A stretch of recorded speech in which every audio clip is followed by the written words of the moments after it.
après-midi. Good afternoon, everyone. Everybody, please be seated.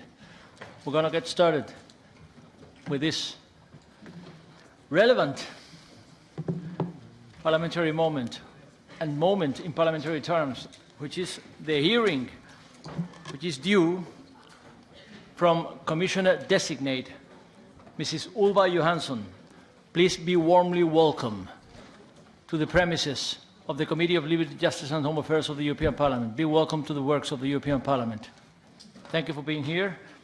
And yes, be welcome. Thank you so much. Just as a reminder of how the procedure is going to be developed. First, according to Annex 7 of the Rules of Procedure, which contain the guidelines for the approval of the Commission, Parliament shall evaluate Commissioners designate based on general competence, commitment and personal independence. Then we shall also assess the knowledge of their respective portfolio, in this case, the portfolio of Home Affairs, and their communication skills as well. I would like to remind you as well that the European Parliament submitted a preparatory questionnaire to the Commissioner-designate with 2 common questions drafted by the Conference of Presidents and 3 specific questions prepared by the Libe Committee, ourselves. The Commissioner-designate has replied in writing. Those questionnaires and the answers have been distributed to members of this committee in all official languages of the European Union. I would like to recall as well that the Committee on Legal Affairs has raised no objection to holding this hearing from Commissioner-designate Mrs. Johansson. So the debate will thereafter be structured as follows.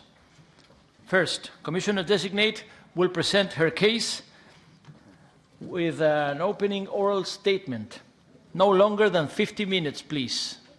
Then, right after, there will be time for questions and answers up to a maximum of 25 questions from the members of the bench, starting, as usually, by the round of questions which is due to the political groups according to their weight under the so-called D'Hondt system.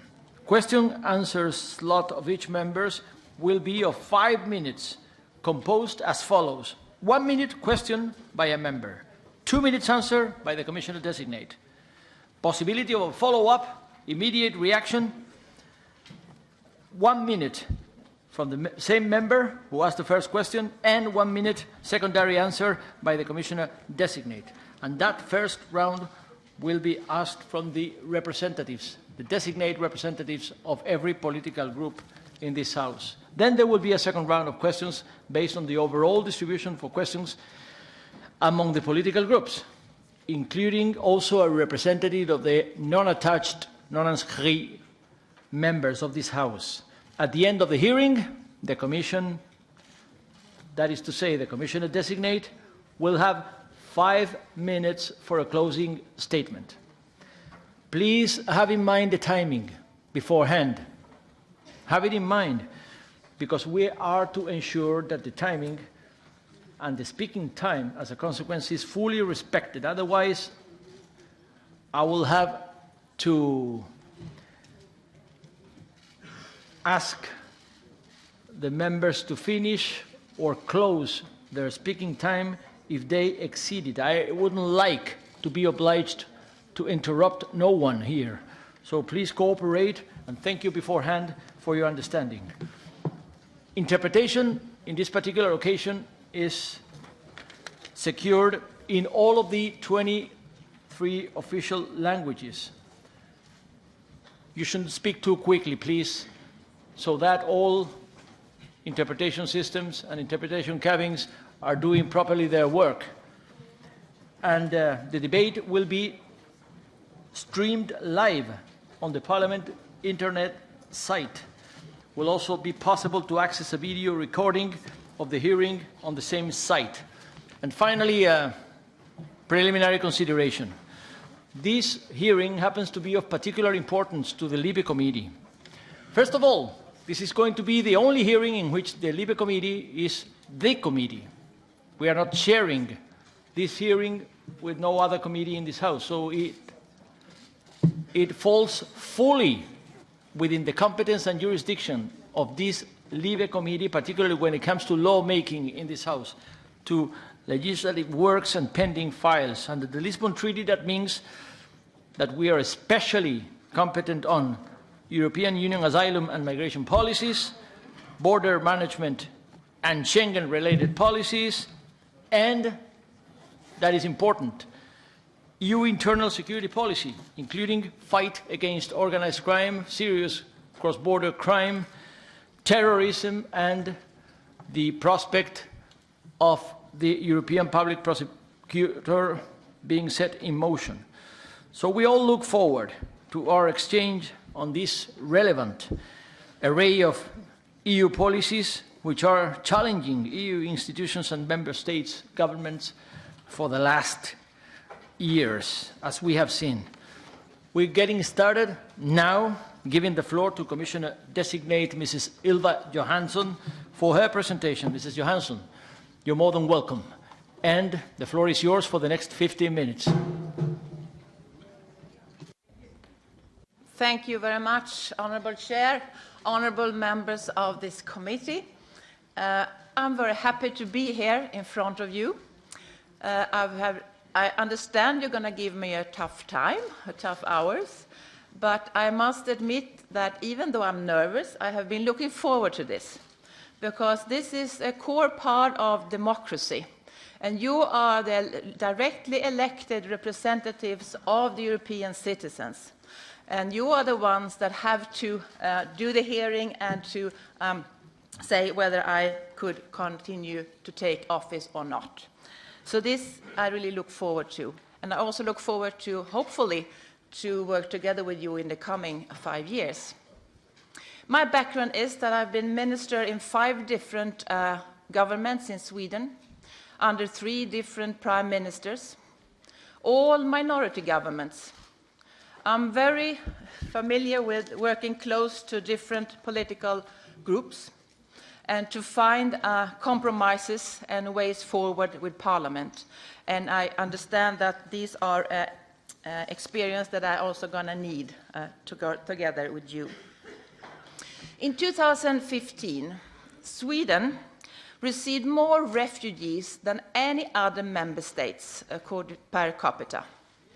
In 2015, 1/3 of all unaccompanied minors that came to Europe came to Sweden. It was a real challenge. The Prime Minister appointed me with a special responsibility to coordinate all government actions related to the management of migration and integration in Sweden at that time. I am proud that Sweden could give shelter to so many refugees during this time. And I'm also proud that many of them now are integrated in society and contribute to the economy. But at the same time, this made it very, very clear to me that we are lacking a well-functioning and manageable European system for migration and asylum. We really need a common and sustainable European solutions to migration. We need solutions that are predictable both for individuals and for society. Migration and security policies are important and can be mutually reinforcing, but I would like to be very clear from the beginning. They are separate. Migration should not be seen as a threat to security. Security is linked to freedom. Everybody in Europe should have the freedom to live in a society under the rule of law, in the knowledge that public authorities are doing everything in their power to protect them and to combat those who jeopardize that freedom. Threats to security are also threats towards our societies. But I must also say, I will be alert to ensure that the very freedoms we are seeking to protect are not being jeopardized by the security measures taken to do so. On migration, my mission is to find a new way forward, one which works and which is true to our values. My top priority, and that's going to be difficult, I understand that, is to develop the new pact on migration and asylum. It's going to be difficult, but I must make also clear, failure is not an option in this case. We must have a common European pact on migration and asylum. We have come a long way, but complex and diverse challenges remain. I do think we now have a positive momentum to tackle them with the European approach, building bridges and not walls between member states. Migration and security feature highly in the political guidelines because we must give citizens a response to the issues they care most about. And both migration and security are on top 3 of the European citizens. Migration and security touch upon many policies inside and outside the EU. Coherence and coordination are key.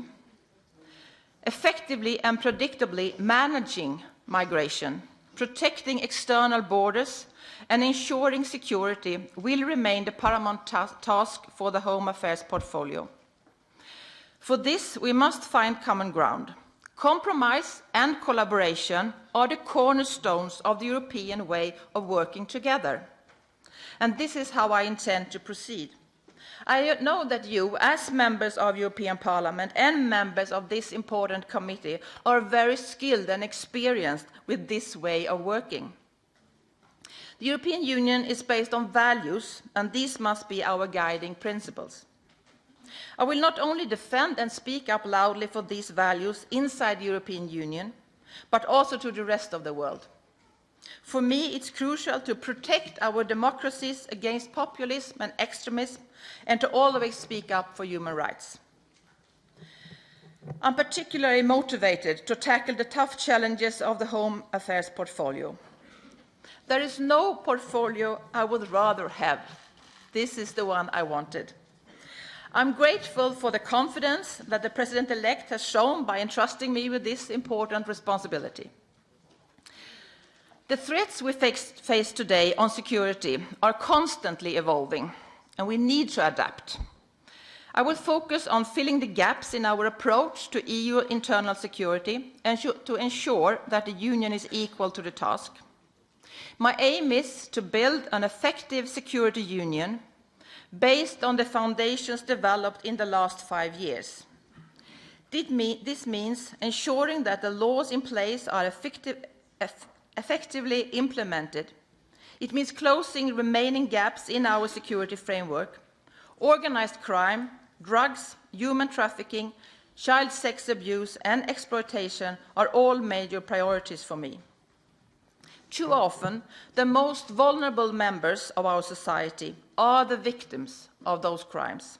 I firmly believe that society has to protect them, and I will be their strongest advocate. I will work tirelessly to close down the space for terrorists to plan, finance, and carry out their attacks.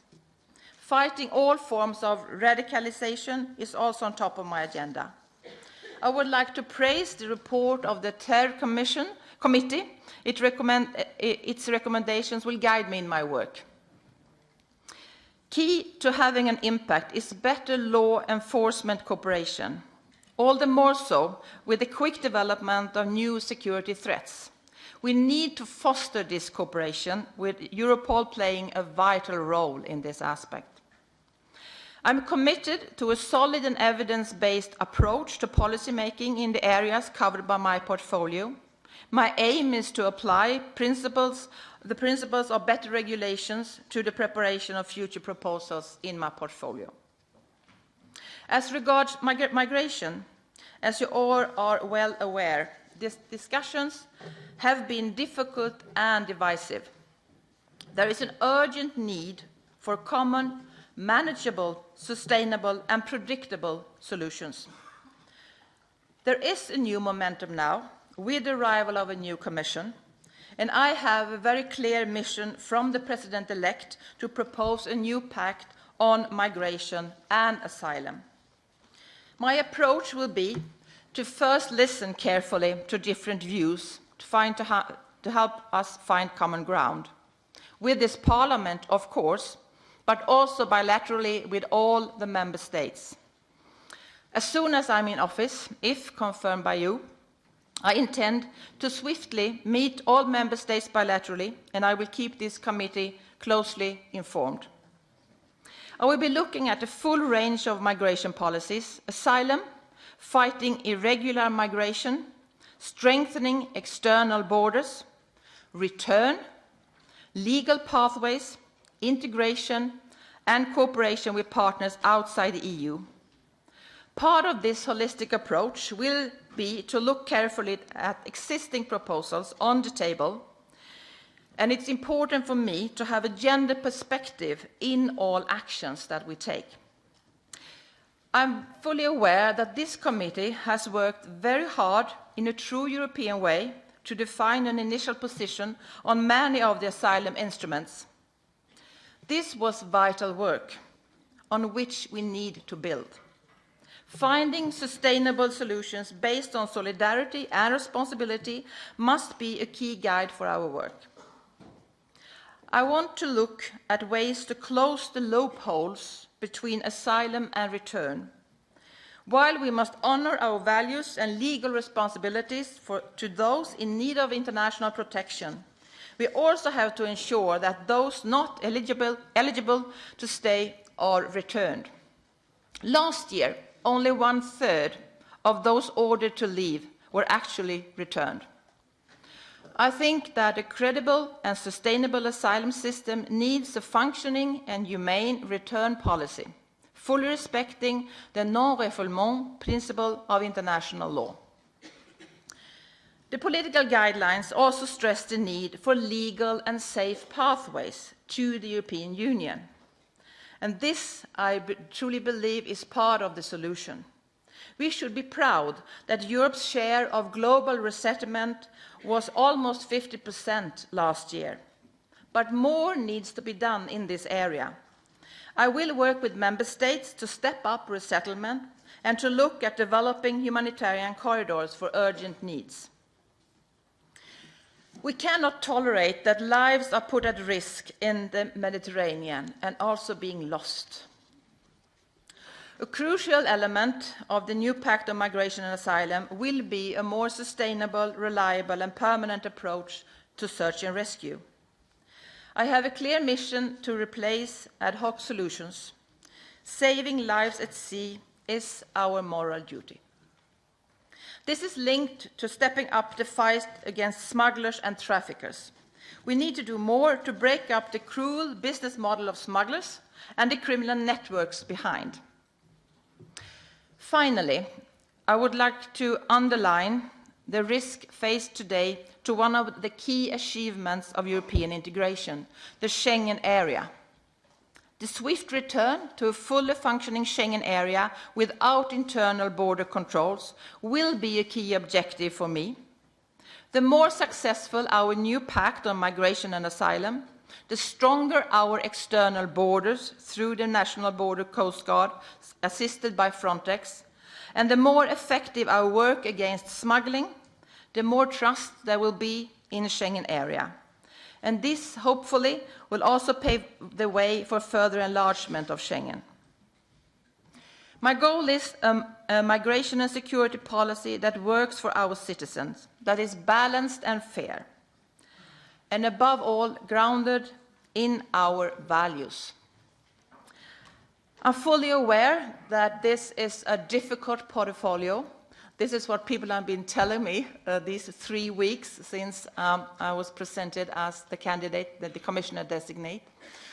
But we must come forward in this area. There is no way we can't do it. So this will be my top priority, and I will need your help, your expertise, and your experience.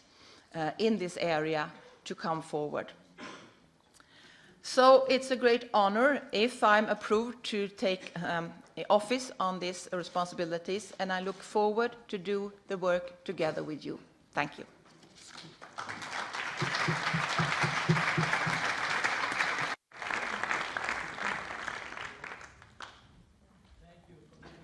Thank you, Commissioner-designate Mrs. Johansson, for your presentation. Now it's time for the floor of the members of the bench, starting with the coordinators or the representative of political groups.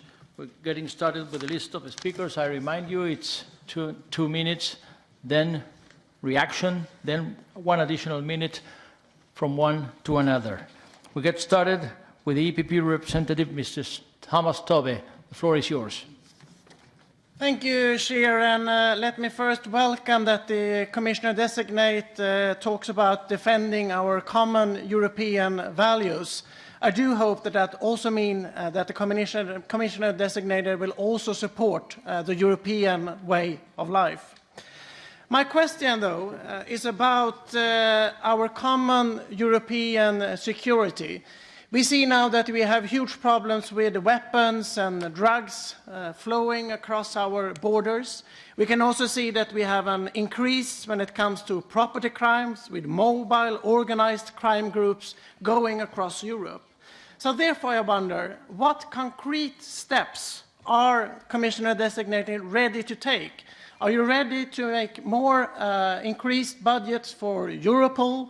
Are you willing to make sure that we can have a center to fight organized property crime? Thank you. The floor is yours to respond, Mrs. Johansson. Thank you very much. Thank you, Mr. Tobbe. I think it's crucial to defend our common values, but one word on that. We must not be naive. Important values that our union is based on are at threat right now. It's threat towards the rule of law, threats towards minorities, that we have Jewish people that are afraid in our union again, Muslim people being harassed, women that do not have the right to decide about their own future.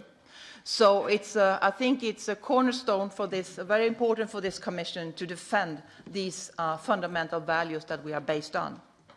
And security is linked to this, because if we can't fight organized crimes in the right way, as you said, weapons, explosives, drugs are crossing the borders and are also influencing our societies in a way, it's like a poison to society. When people can't have the feeling that they are being properly protected by society towards crime. And we can see that organized criminals are being more and more professional in their way of developing their business model, and we have to step up to that on European level to be able to fight them in the right way. When it comes to property crime, this is one of the priorities right now for the Europol that have been decided together with the member states. So this is also already a prioritized issue. Thank you. 1 minute to reaction. Thank you, Designated Commissioner. I do understand that you defend our common European values, but you could please just clarify if you will also be supporting of the European way of life. And I think it's also important that the designated commissioner says that it is important to have Europol focusing more on property crime.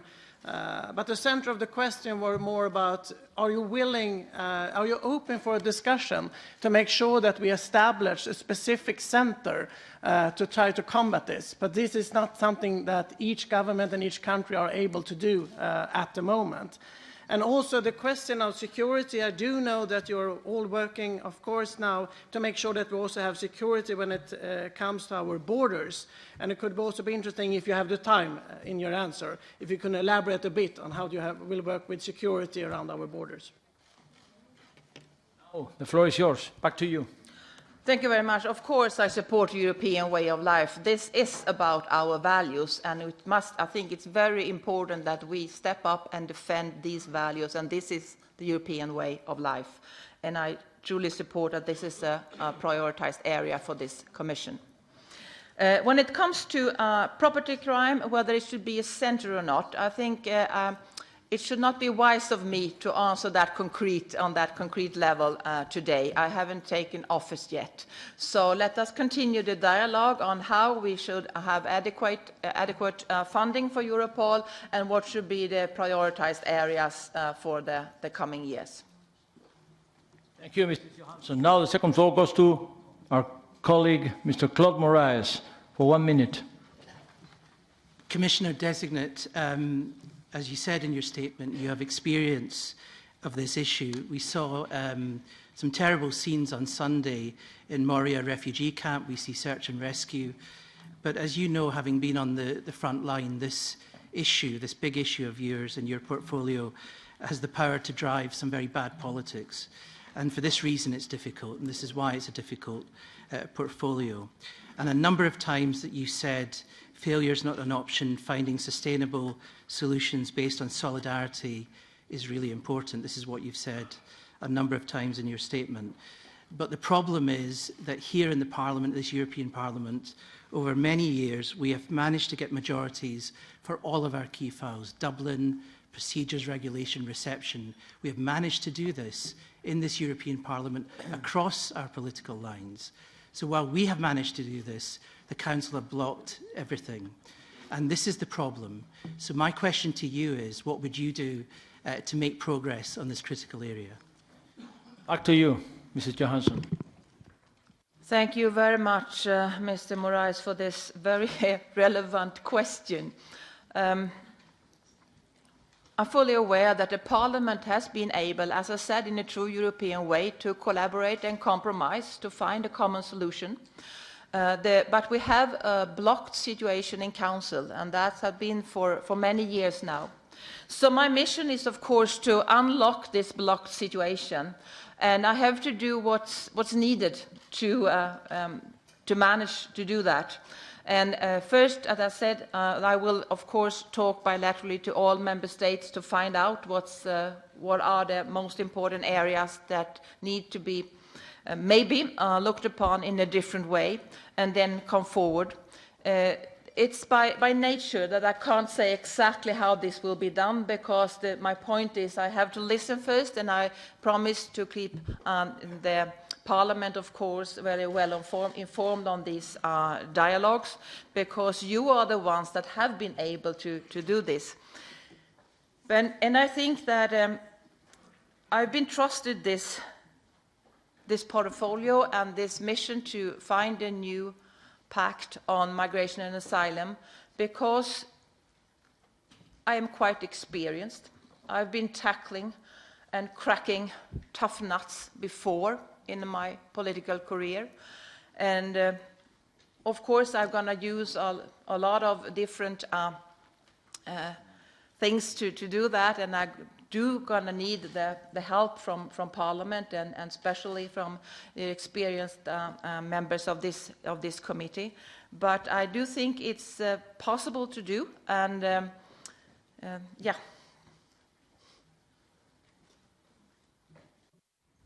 Thank you. Back to you, Mr. Moraes, for a minute of reaction. And I acknowledge, Commissioner-designate, the positivity in your opening statement and now, but if this is not to fail again, and your period again not to fail, could I put this question to you? Yes, the Council have blocked everything, and they could do it again, so your new pact may not be a pact. So my question to you would be, given that we have qualified majority voting, it's in the treaties, you would be guardian of the treaties, is that something that you could sustain? I mean, you could ask member states to do that instead of going for unanimity, and if not, then what kinds of proposals could we see to get this thing moving? Otherwise, we see failure again on this critical area that could make or break the EU. There you go again, Mrs. Johansson. Thank you very much. I think first it's better to have this opportunity to build a new pact on both migration and asylum. That means that we have more things on the table at the same time, and I think this is important to find a common ground. And of course, if I'm being approved to take office the 1st of November, of course I will start to find the broadest compromise that is possible. This is, of course, my aim, to try to have everybody on board. But at the end of the day, we need a new pact. Thank you. Now the floor goes to the representative of the Renew Group, Mr. Tudorache. The floor is yours for 1 minute. Chair. Thank you, Chair. Dear Commissioner Designate, my question will take you to Schengen, which has become over time synonymous with European integration and one of the most visible EU deliverables to our citizens. Yet several member states have been ignoring the rules by introducing unjustified border controls, and instead of enforcing those rules, the Commission has put forward legislation to legitimize such border controls. We have several other member states, Bulgaria, Romania, Croatia, which follow the rules and fulfill the Schengen criteria, something that this House has consistently said, but which have been held back for years at the doorstep of Schengen, awaiting the outcome of a political process that nobody seems to pin down, neither in terms of how it will happen or when it will happen. In your written replies to our questions, you state that returning to a fully functioning Schengen area will be an element for the new pact on migration. But, Madam Commissioner-designate, the Schengen rules and spirit are being disregarded now as we speak and have been so for over 3 years. What will you do concretely, and by when, to ensure that one of EU's greatest achievements is not caught or even lost in a long and certainly not easy political negotiation over the Migration Pact? Thank you. Your turn, Mrs. Johansson. Thank you, Mr. Tudorache, for this question. As I said also in my opening remarks, a swift return to a fully functioning Schengen area without internal borders is a priority, and is also clear in my mission letter. So this, of course, will be a priority for me. And of course, that would also include a dialogue with those countries that now are having these internal border controls. We want to get rid of those. But we must also realize that there is a link between a full functioning Schengen area and some of the files that are in the asylum package, for example. The current situation is also that the existing Dublin rules are not really functioning well. So this is, of course, also linked to each other. We have to take that into account. But we can't wait. I agree on that. Back to you, Mr. Tudorache. Thank you. Commissioner, I know that yes and no answers are not easy in such contexts, but I will try a yes and no question. Will you start infringement procedures against those member states that maintain temporary controls at internal borders in contradiction to Schengen rules while awaiting the Migration Pact to happen? And second, how will you concretely engage with the Council and the concerned member states to ensure the completion of the Schengen area? And if any, what is the timeline that you give to yourself for that? Thank you. Turn, Mrs. Johansson. Thank you. First, of course, there's always, the last thing is always to start an infringement procedure. That is the role of the Commission. So that it could always be the case. But I do think if I can take office on the 1st of November, that shouldn't be my first thing to do. I think I should start with a dialogue with the countries and trying to find ways forward in other aspects before starting an infringement procedure. And when it comes to the other questions about the timeline and how we should interact together on this, let me come back to that when I have taken office, and then we can discuss this further on together.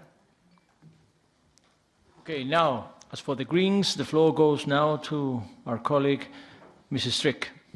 Thank you, Chair. Dear Commissioner Designate, the new Commission continues to focus on external cooperation as a vital part of EU migration policies, whilst the current practices in Turkey and in Libya give reasons for great concerns.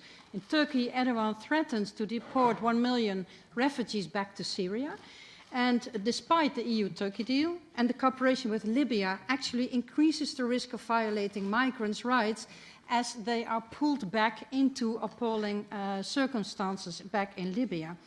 Now, you write in your written answers that you will look into how best assess and monitor the safeguards for fundamental rights in all formal, informal and financial cooperation with third countries, and that's to applaud, of course. But what new steps will you take to achieve this concretely, and how will you inform and involve Parliament on these results?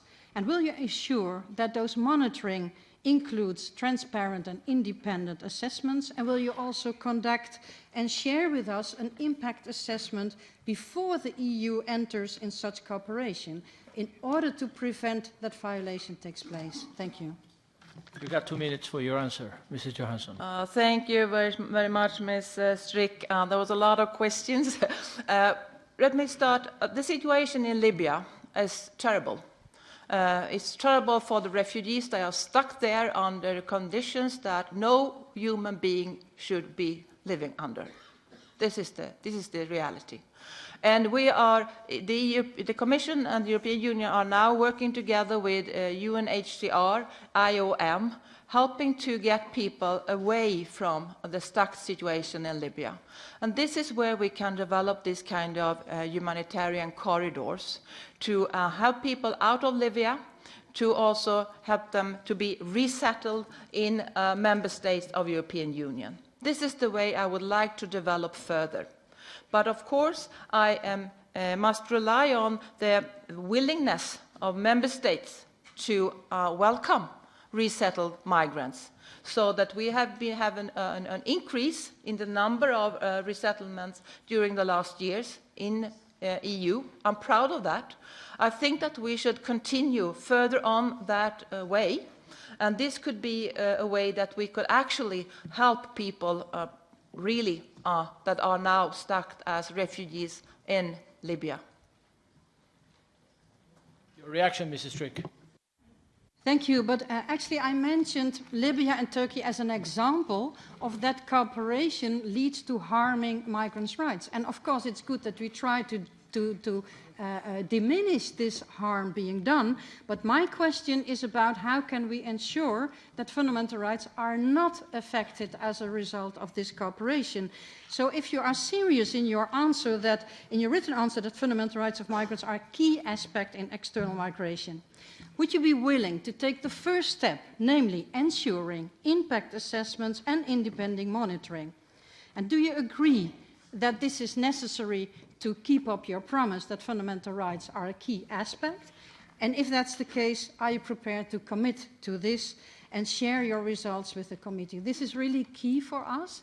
I mean, and I hope not getting an evasive answer, but really come into, try to answer concretely if you confirm that you're ready to do so. Thank you very much. Minute. Madam Johansson. Ms. Strick, let me first say that the EU cooperation with Turkey and Libya it's not a cooperation that are harming the rights, human rights of the migrants. Migrants' rights are being harmed, and also human rights are being violated, but this is not by the cooperation. So it's also through cooperation with, for example, the UN authorities, we can help migrants. And an important part, I think that we should continue having agreements with third countries. And I think that an important part of that kind of agreement must be to develop legal pathways to the European Union. So this is why we also need that kind of cooperation with third countries when it comes to migration. I would be happy to involve and inform the Parliament when it comes to these kind of agreements. Thank you. Now, as for the ID political group, it's Onorevole Tardino che ha la parola. Un minuto. Presidente, grazie. Thank you, Chairman. Thank you, Commissioner Designate. In the Lega, we have a question, something we haven't heard a clear response on yet. You keep talking about balancing up responsibility and solidarity. We know that as things stand today, when it comes to migration policy, that has not been put into practice. Objectively speaking, the system is failing at the moment. The recipient countries are being left on their own at this effort-making juncture. So what do you actually mean when you talk about a balanced compromise? Are you envisaging a distribution system that will be more than just solidarity? Are you going to try and deal with migrants upstream? Or are you thinking in terms of some sort of temporary pseudo-agreement signed up to by 4 member states, as was recently forthcoming? To respond. Well, thank you. I'm not sure I fully followed your question, but then you can ask further on. Well, the member states are facing different realities, and we, of course, in a new pact on migration and asylum, we cannot ignore that the European geographical realities. So that means that we need a solidarity mechanism so that we can have a proper distribution in the European Union. But as I understood your question, you asked whether we should have we could deal with migrants outside the European Union. Was that correct? Was that, sorry, was that your question? Se può precisare? Could you spell that out? No mic yet for the speaker. I'd like to know exactly what you mean when you talk about a balanced compromise. I'd like to grasp whether migratory flows within your migration policy are something you would try and share out in a compulsory way, or would this be done on a voluntary basis? Could you clarify that, please? Now, you got it.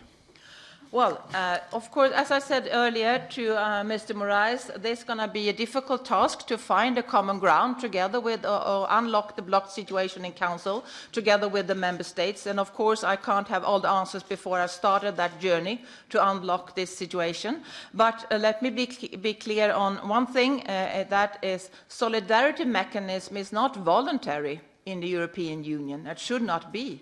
We have to help each other in this union.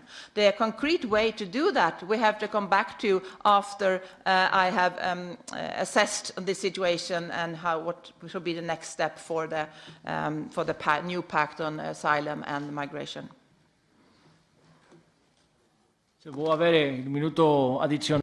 You can have an extra minute for a supplementary question if you so desire. Thank you.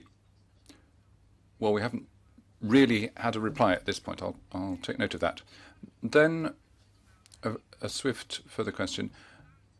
You've mentioned the observance of the principle of non-refoulement and fair process. Those are vital within the European Union. But may I ask you this? Each case is expensive, and it places a burden particularly on the initial countries of arrival. Do you think the European Union can deal with that problem? Sorry, can you repeat that question? Ancora. Mi riferisco a ciò che lei ha risposto nelle... In your written replies to the questions, you mention observance of the principle of non-refoulement and a fair process, fair proceedings. So can you ensure that migrants can have a fair process in each member state? Well, if we do that, there's a cost attached to that. And what I want to know is whether Europe intends to compensate the member states, particularly the countries of first arrival, for that financial burden. Johansson? Yes, thank you. It's each member state that have the obligation to receive the asylum applications, to process these applications, and to fulfill that they return, or if not possible to do the return for the principles of non-refoulement, this is the responsibility of the member states, and the European Commission can help and facilitate and help the member states to deal with this, but this is not optional to follow these kind of fundamental things in our treaty and according to international conventions. So this is also for each member state. It cannot be done by the European Commission, but we need to help each other, we need to cooperate, and this is why we also need this common pact. Thank you. Now for the ECR, the representative is Onorevole Procaccini, un minuto. Yeah, thanks. Good afternoon, Mrs. Johansson. You state that you are ready to support temporary arrangements for disembarkations of persons rescued in the Mediterranean. You have therefore implicitly baked the joint declaration of Malta, signed 10 days ago, which, let me remind you, involves a really limited number of member states and is going to be applied just to those rescued at sea. Considering that just 9% of arrivals is currently the result of search and rescue operations, how would you manage the remaining 91% of disembarkations, commonly called ghost landings of migrants? Furthermore, how would you guarantee that what decided in Malta would not work as pull factor for new departures with the help of NGOs? Your answer, Mrs. Johansson. Mr. Procaccini, for this question. This temporary agreement from Malta last Monday is a temporary one. It's going to be discussed, as I understand, at the next DHA Council the coming week, whether more countries will join. I think this is a step forward.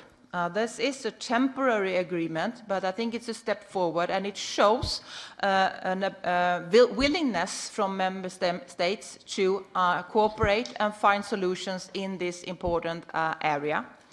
But I must also be clear, this kind of temporary agreements are not instead of finding a sustainable solution for search and rescue. We have to do that, and that's also clear in my mission.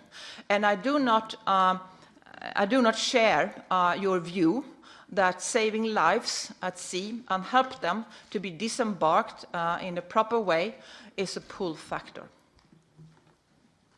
Onorevole Procaccini, un minuto. Yes, thank you.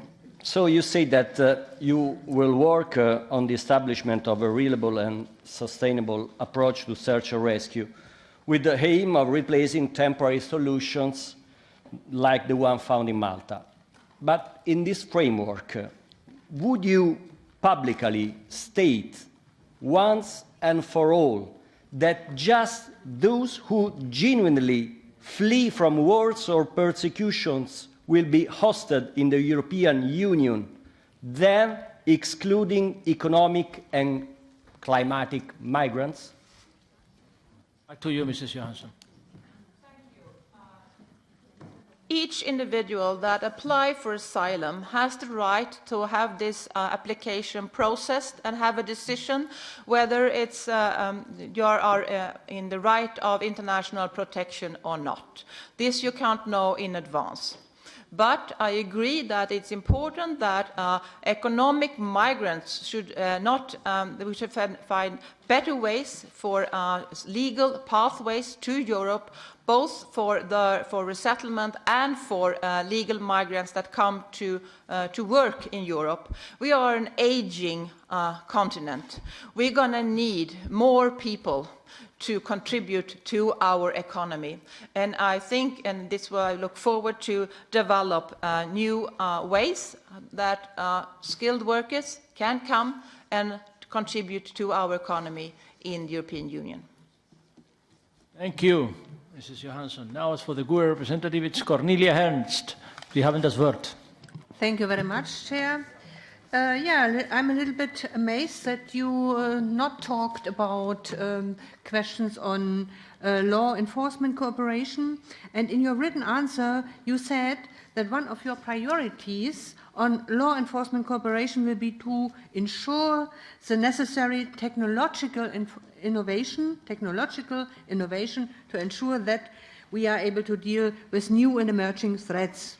And my question is now, what do you mean exactly with technological innovation for law enforcement? And can you give us a specific example and how you would like ensure that such an innovation doesn't violate the fundamental rights and the protection of fundamental rights? There you go, Mrs. Johansson, to answer. Thank you, Ms. Ernst. This is a very relevant and important question you put to me. There are two important aspects here. First, as when new technology emerge and develop, we can see that organized criminals are very quick to take this up, and they use it. And that's why we have to step up to be able to fight them. Of course, we can't face our citizens that are victims for organized crime or terrorism saying we couldn't defend you because they use new technology. I understand this is not what you are saying, but it's important that we can step up to this. But I must also say, when it comes to using new ways of law enforcement and new ways of using technology to protect people, it's also very relevant to take into account that we do things that really protect people, or we don't do things that just intend to do it. So that it's important that we have assessments, that we evaluate things, that we can be sure that we are actually making different on the ground, so that we really can answer on the protection, not that we have been, trying to show our muscles, but it must be in a way that we can actually reach things for our citizens in this area. And of course, it's always important to protect the fundamental rights, and sometimes it's coming as the last thing. And I think that we should also have it also from the beginning when we develop new kind of new proposals in this area. Thank you. Frau Ernst. Want to be a little bit more concrete. What do you think, especially of the use of facial recognition in public areas? And these issues are not being regulated in the EU level yet. And some countries are developing surveillance systems of entire cities based on the application of AI, while others have banned it. You know that. And do you intend to put forward a EU coordinated approach or not? Back to you, Mrs. Johansson. Yes, I must say thank you, Ms. Ernst. This is, I think, a little bit too detailed question for me that should not be wise to answer today. I have to come back on these issues to be more concrete later on.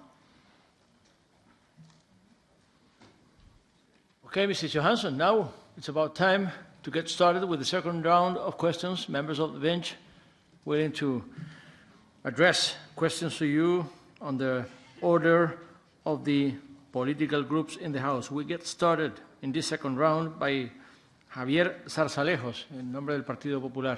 Tiene la palabra. Now Mr. Zarzalejos for the EPP. The past years, horrific terrorist attacks were committed across Europe, but it is true that in the same time, many attacks have been prevented by police and intelligence services. Although a variety of measures to better counter terrorism were adopted, all forms of terrorism, continues to constitute a major security threat. I hope that you will put this fight against terrorism high up on your agenda. So let me ask you, which do you consider to be the most pressing challenges in the fight against terrorism, and how would you address them? And in particular, do you consider the current architecture of law enforcement cooperation fit to deal with new and emerging threats? Or how would you address the threat posed by foreign terrorist fighters and their families returning to Europe? Are you planning to propose new legislation for victims of terrorism, or do you foresee other concrete measures in this regard, given that the previous Parliament agreed that further efforts were necessary to address the needs of victims of terrorism? Now it's your answer, Mrs. Johansson. Thank you, Mr. Sarsalleios, for this putting terrorism on the table. It's an extremely important issue. You ask what is the most important thing, and I should say trust. We need more mutual trust between member states, between authorities, to help to deal with and to fight terrorism. We need to build and develop mutual trust. I think this is the most important. And then, of course, we can help with new ways of sharing with interoperability and different kind of experts and so on. But I think the core thing is about trust. We can do more, and if we work closer together between member states and between law enforcement authorities. The other thing is to fight radicalization. This, I think, is also very, very important. And this is a task, of course, that has to be tackled in a holistic approach in each member state. But the EU can help and can also deal with expertise in this area, and I think this is very, very important. When it comes to terrorist fighters that might come back to their nation, this is, of course, a decision of each member state to take. But the Commission can help to find the cooperation, facilitate the cooperation, so that people really can be put to court and be punished for their terrorist actions. Señor Sarsalleios, su minuto. Commissioner designate, I'd like to see some clarification on a specific point which I think is relevant when we deal with security threats. In your written questions, you stated that obviously the reintroduction of border controls at internal borders should remain an option of last resort, allowed only where strictly necessary to respond to a serious threat to public policy or internal security. But at the same time, you point out that the high number of secondary movements have led to the questioning of Schengen. I mean, do you consider that secondary movements in themselves pose a risk for security and thus justify the reintroduction of border controls in the Schengen area? And moreover, do you believe that a revision of the Schengen Borders Code will be required? To you, Mrs. Johansson. Well, Mr. Sarsalleios, we have to take secondary movements into account when we find and design a new pact on migration and asylum. But I don't think this is the core area to fight terrorism. We can see that we have terrorists that are born in Europe, and they are not coming from outside. They are also being fostered here. They are being radicalized here. So it's not to fight terrorism is not. We cannot only rely on our border controls, but of course we need a better secure our external borders for many reasons.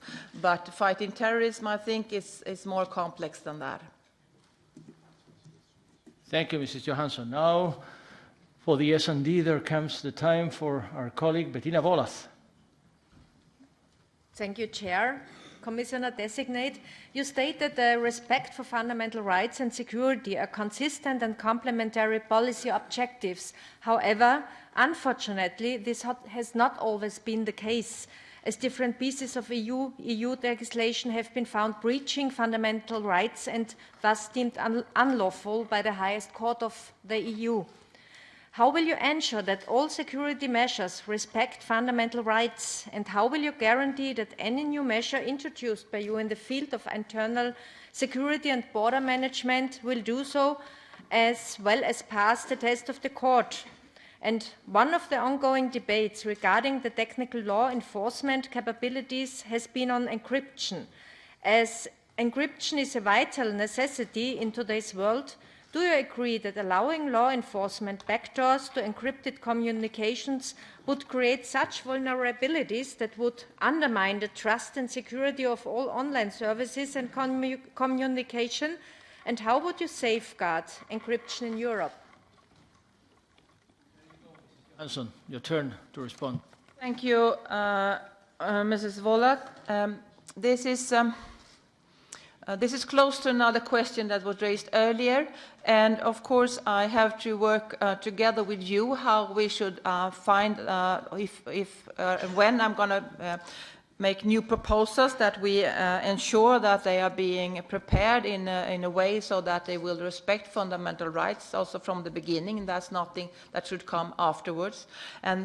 But specifically on encryption, I think that when new technologies or when we can see new possibilities for criminals and terrorists to use new technology, it's always that we have to see how we can step up to be able to fight those threats. I think this is crucial. But as I said before, we have to do it in a way so that we can ensure people that if we're finding the right balance between fighting and make security for people, for citizens, and the balance of privacy and fundamental rights, of course, has to always be respected.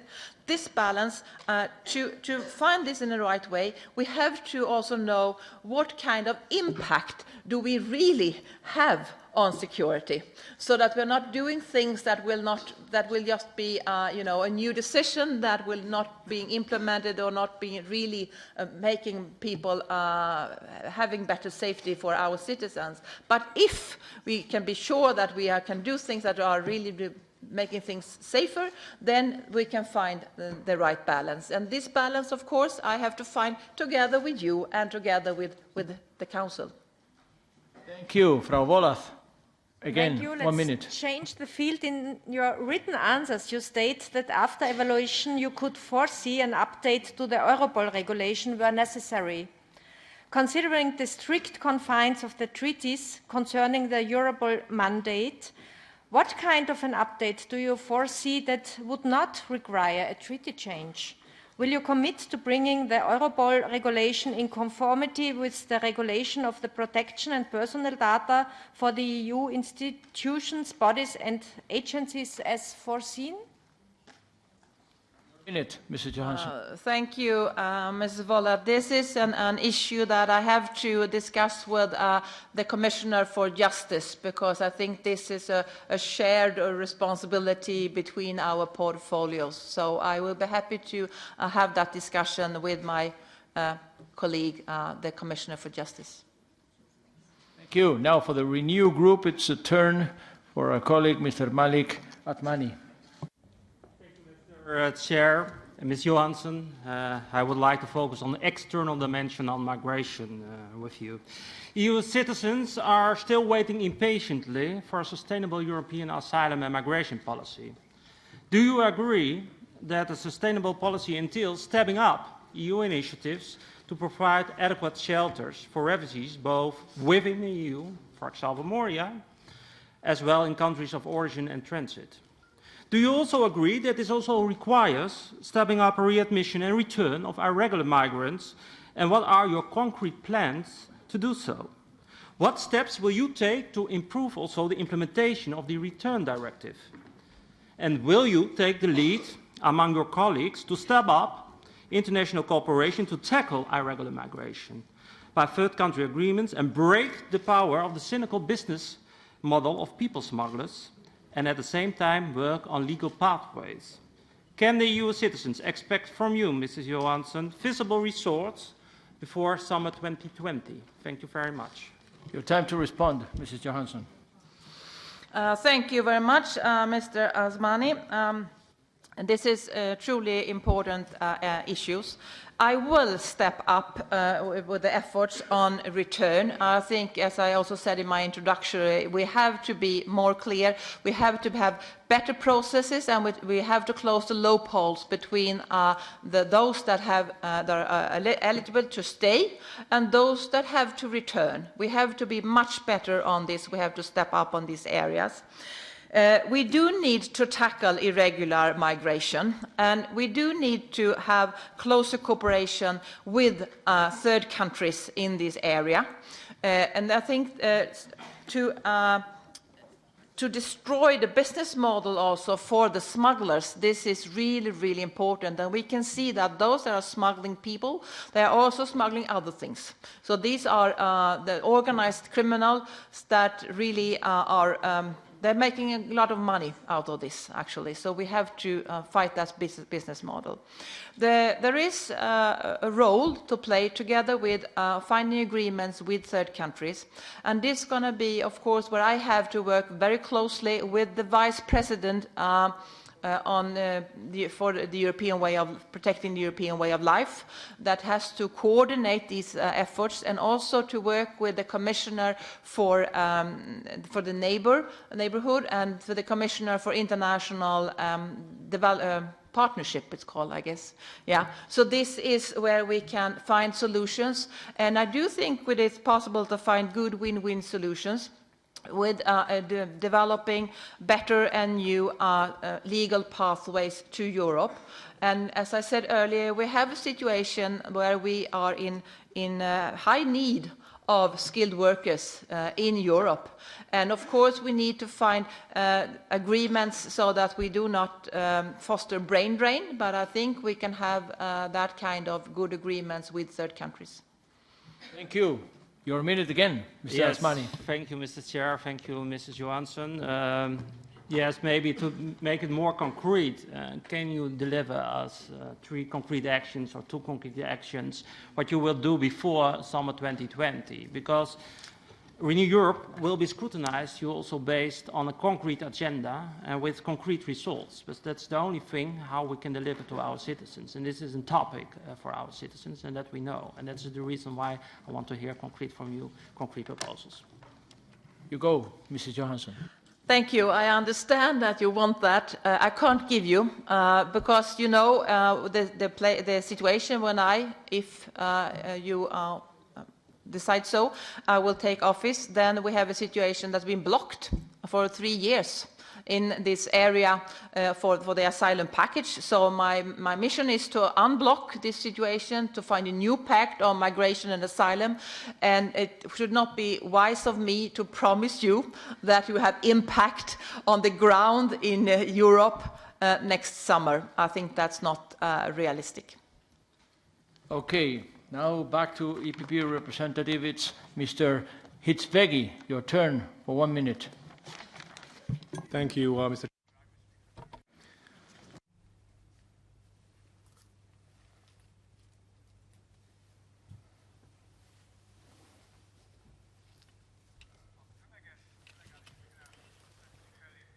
When it comes to the measures against mass migration, our experience is wholly negative. It has become obvious that the Commission applies double standards in evaluating the efforts of member states. Thus, the protection of the EU's external borders, which contributes to the security of the Union as a whole, is not considered to be an act of solidarity, unlike the reception of illegal immigrants. Commissioner-designate, do you agree with the assumption that protecting our external borders is one form of responsibility and solidarity? What do you intend to do as Commissioner to put an end to the double standards so that the various forms of solidarity are measured by the same yardstick? And what do you intend to do as Commissioners so that the masses of economic migrants wanting to come to Europe or already here are treated differently from refugees genuinely in need of protection? Thank you. Addressed by our colleague, Mr. Balas Hitzvegi. Please, Mrs. Johansson. Thank you, Ms. Hidvegi.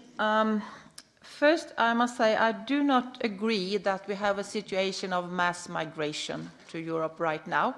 We had that in 2015, 2016, but now we are down to levels that also before the migration crisis.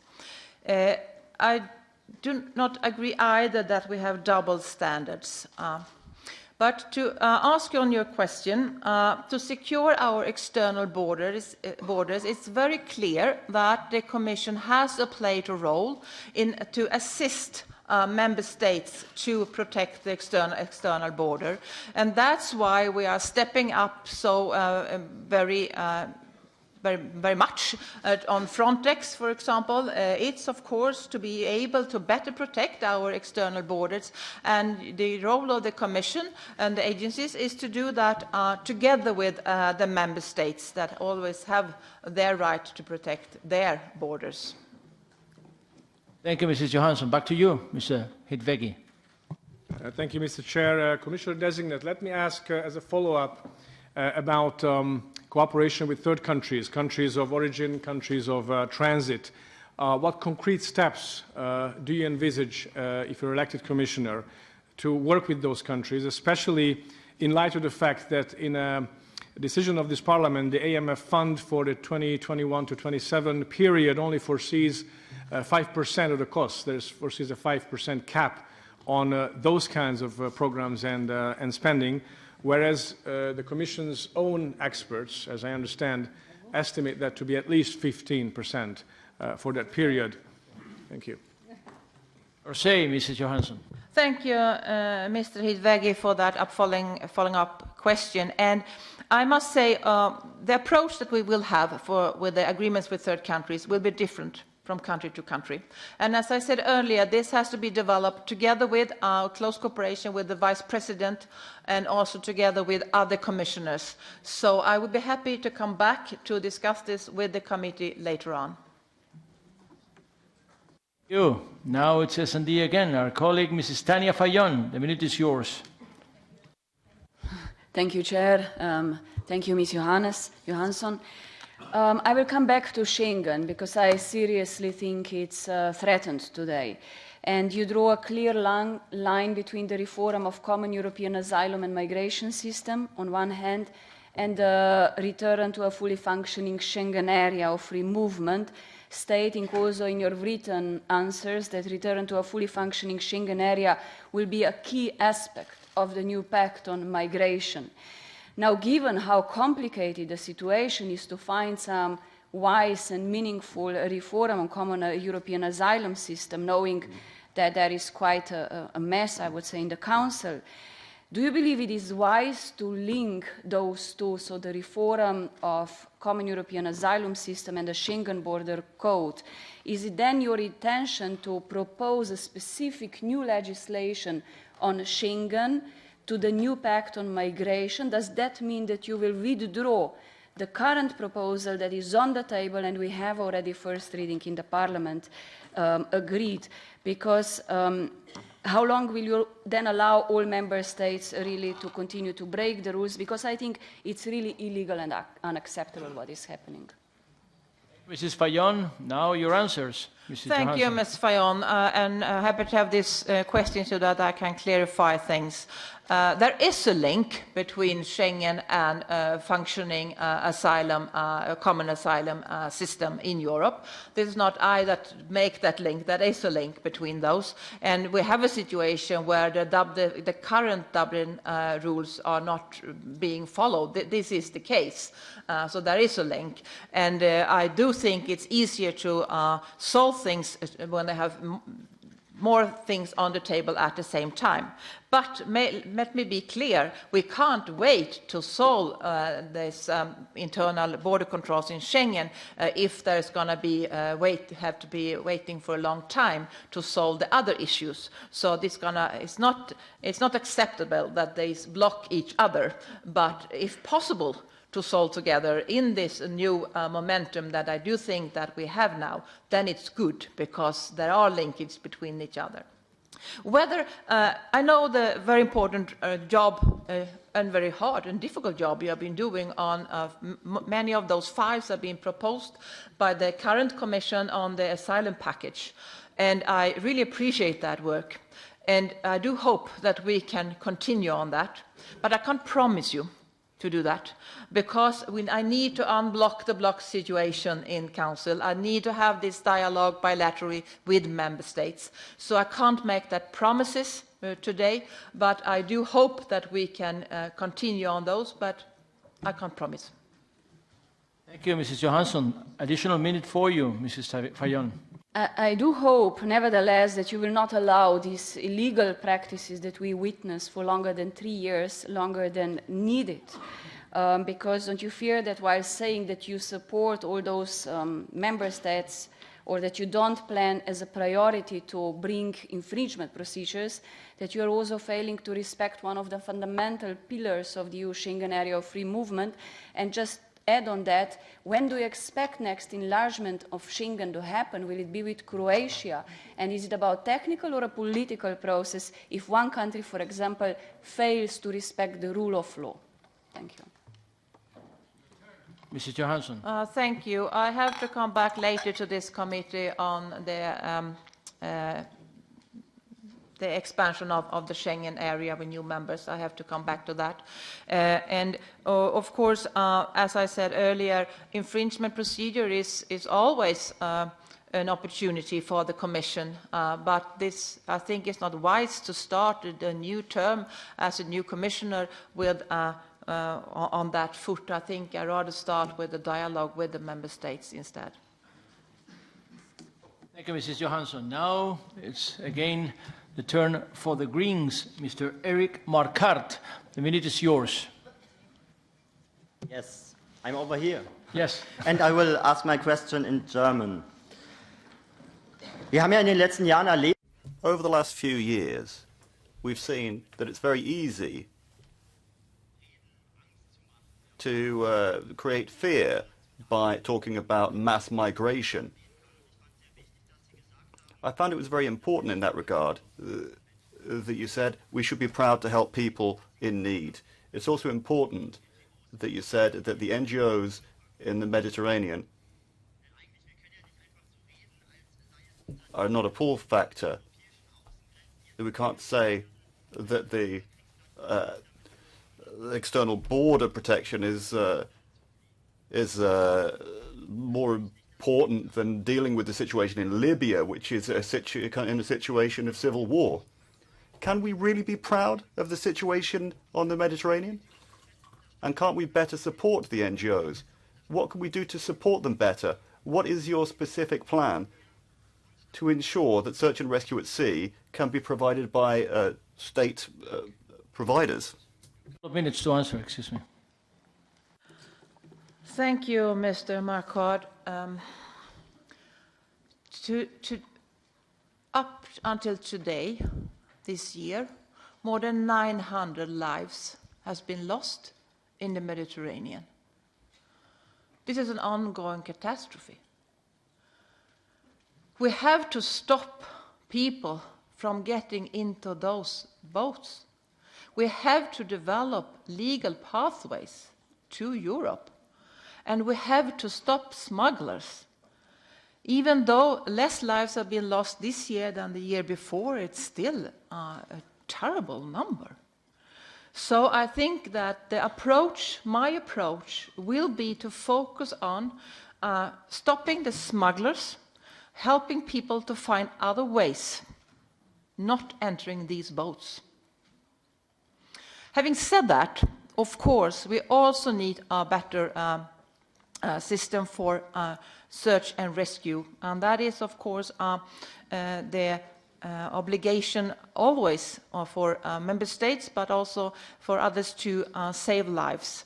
And for the situation of NGOs, I know that Parliament have been asking for some guidelines on clarification, where that we have to clarify that genuine humanitarian assistance never should be criminalized, And this is an issue where I look forward to look closer into, and that might be a way forward. Thank you. Herr Markert, noch eine Minute. Dankeschön. Ja, Well, yes, I know maybe this isn't the right place to give specific detailed answers, but it's also very difficult for people who are stuck in the civil war country of Libya and don't see any other way out as to get on a rubber dinghy to escape the civil war. Every single day people are drowning. I think we as a parliament should be able to expect that we don't just talk about maybe, but rather we should be developing guidelines that do not make humanitarian help punishable. Can't we just do something to return to the situation we had in the past without the member states, where we had Frontex doing the job, without NGOs having to fear having their captains sent to prison? So maybe you want to make me happy. Maybe you could just tell me that you want to return to that previous situation. Maybe you could say specifically what you want to do. Thank you vielmals. Now, complementary question and answers. Thank Johansson. you, Mr. Marquardt. Refugees that are stuck and live under terrible, non-acceptable conditions that nobody should live under in Libya right now. The solution for them is not to go on these dangerous boats in the Mediterranean. The solution is that we should work together with other actors on humanitarian corridors, and that we should step up on resettlement. Thank you. Now it's ID, again, ID group. Mr. Peter Koffert, you got 1 minute for your questions. Thank you, Chair, and I will be speaking in Danish.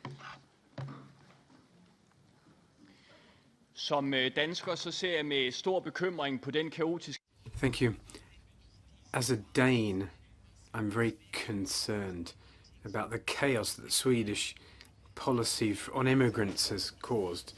Criminal gangs, rape, ghettos, social patrols. There's a link between this policy and the social issues hitting Sweden at the moment. Now, I've read, Ms. Johansson, that you're proud of that Sweden. Proud was the word you used.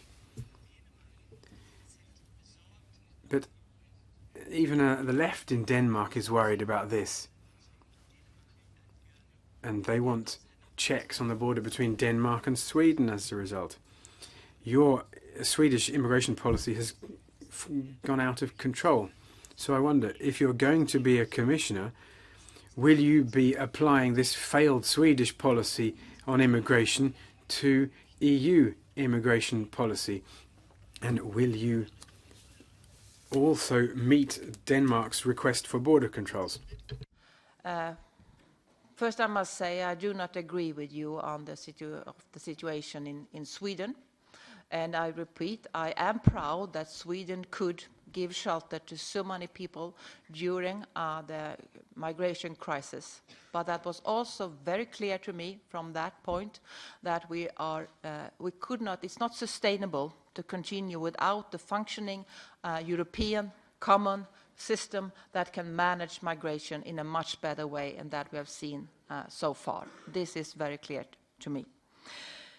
To your answer is, of course, I'm not going to be the Swedish commissioner. I'm not going to impose Swedish policy. I'm going to be a European commissioner, and I'm going to propose European proposals, and I'm going to develop those together with Parliament and together with Council, and of course together with the rest of the Commission. Mr. Koffert, you got 1 more minute. Tak for det, formand. Det var jo ikke helt svar på mine spørgsmål. Altså, jeg vil... Thank you very much. Well, that wasn't really an answer to my question. What happens if the Danish Parliament votes by a majority and asks the Commission to say that we would like to extend border controls, and that they would do that again and again? Polls and election results show that the majority of Danes and Danish politicians elected by the Danes, support the border control on our borders. As Commissioner, are you going to act over the head of Danish politicians and say you're not allowed to do that? Or will you accept this legitimate demand set by the Danes that we control ourselves, who comes into our country and who doesn't? Thank you. We have already touched upon this issue from several other questions, and the internal border control is not according to the Schengen rules, and this is why we have to return to a fully functioning Schengen area, and that is very clear in my mission. Thank you again. Now it's the turn for ECR. The floor goes to Señor Jorge Buxadé. Un minuto. Presidente, hablaré también. You have 1 minute. Thank you, Chairman. I shall be speaking Spanish. Commissioner Designate, in your replies to the written questions sent by our committee, you said that the NGOs play a crucial role in saving lives in the Mediterranean, and we should acknowledge their contribution. However, this very afternoon, you've pointed out just now that one of your Commission's objectives will be to bring an end to the business model of the smugglers. Well, above and beyond ideology and preconceived ideas, public opinion in Spain and Italy are increasingly aware of very serious instances of collaboration between some of these NGOs and the mafia organizations indulging in human smuggling in the Mediterranean. What will your position be? How will the Commission act? Do you believe it should continue constantly to oppose the decisions of Member States or to respect them? Thank you, Mr. Buxad Villalba, for the question. I think it's important that we respect true humanitarian assistance at sea. A lot of NGOs are doing this effort right now, and I think they're doing a great job on this. But that should not be mixed with smugglers. As I said earlier to a question, the Parliament has asked on guidelines for this working with the NGOs, and I'm happy to look closer in if that could be a way forward together with Parliament to finding these guidelines. I don't know if that's answer to your question. Señor Buxadé, su segundo minuto. Mr. Buxadé, now you have your further minute. I don't believe that is a response to my question. Obviously, the issue is whether in those cases where the administration or the courts in a given member state establish that there's collaboration or cooperation between, I stress, certain NGOs and those mafia organizations who are carrying out trafficking in human beings in the Mediterranean, what will the position of the Commission be? Will you respect the provisions of the directive, namely that the member state will take a decision when penalties are warranted, or are you going to continue to make all sorts of political statements encroaching upon the sovereign decisions of member states? As many of my colleagues have said, this brings out the point that the main effort for security in Europe and maintaining the Schengen system is carried out by those countries with external borders. Johansson. Thank you. I don't. Of course, member states should prosecute smugglers. This is what you should do. Of course, that was the role of the law enforcement, to prosecute smugglers.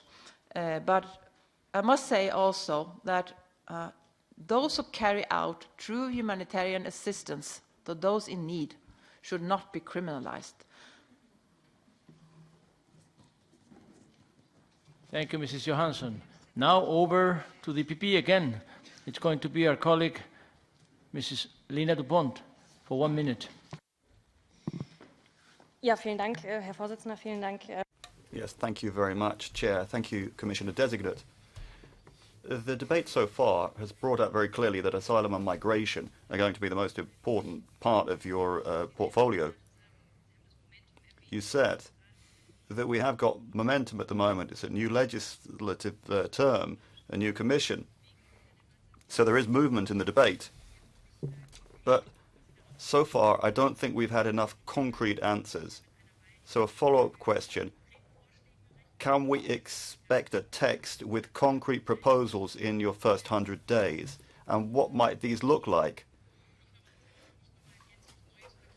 If I've understood correctly, you don't want a completely new package, but which existing proposals do you intend to pursue, and how will the procedure in the Parliament look? Return, Mrs. Johansson. Thank you, Ms. Dupont, for this question. And you won't have a concrete answer, because my first mission and my first priority is to unlock the blocked situation, to find a common ground for a new pact on migration and asylum. It's going to be difficult. Others have tried before me. So that's why I can't promise you which will be the new proposals and which proposal will I continue on. I hope to continue on those that we have come far in this Parliament on, but I can't promise you right now, and I can't give you the concrete answers, because this have to be to be decided after a dialogue with the Member States to be able to open up this block situation. And I don't think that there will be new proposals the first 100 days. Thank you. Noch eine Minute, Frau Dupont. Vorsitzender, Sie werden verstehen, dass ich nicht. Well, I'm sure you'll understand that I'm not entirely satisfied with your answer. But I'll move on to another area that we've already touched upon in the debate. You said you want a new, sustainable, feasible approach to search and rescue. But you said also that we need to allow these people to disembark if we save their lives. So how does this work together with combating people smuggling? What kind of concrete actions do you imagine? How can you prevent this business? How can you prevent criminal organizations being involved? And how can we try and prevent people from getting on the boats in the first place? Again, back to you. Thank you, Mr. Pon. I think that the last thing you said, I fully agree. We have to avoid people getting on the boats in the first place. So that's why it's going to be so important to work together with third countries to find agreements. And I know that these countries don't want to have these smugglers and organized criminals acting in their country to get people on those boats either. So I think it's a way forward to work together with agreements with third country and also to focus on better legal pathways to Europe. Thank you again. Now it's Renew political group. The floor goes for 1 minute to our colleague Jean-Christophe Chrétien. Thank you, Chair. Dear Ms. Commissioner Designate, I understand that you tell us again and again that you want to propose a new pact on asylum and migration, and that you want to compromise and find cooperation with member states. And I will tell you that Parliament on his side, we have done our homework. We voted on a mandate to step up into negotiations. And in your written replies, you hint at withdrawing the package while building on what has been achieved so far and taking on account the position of both European Parliament and the Council. But the problem is not between Parliament and Council, the problem is within the Council. So I would like to understand why you think that a withdrawal of the files of the Common European Asylum System, why a withdrawal of these files could unblock the situation in the Council. Why do you think that it might work? Your answers, Mrs. Johansson. Thank you, Mr. Chrétien. This is a very relevant question, and I understand that this is difficult when I come and I can't answer that concrete as you should expect me to on these issues. But you are so aware of the situation with this block situation that has to be unblocked.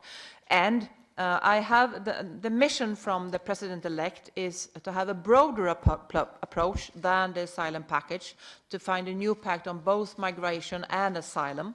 This is my priority, to find this, to develop this new pact. And to do this, some people think it's a mission impossible to find a new common ground in the Council. I don't think so. I think it's possible to do.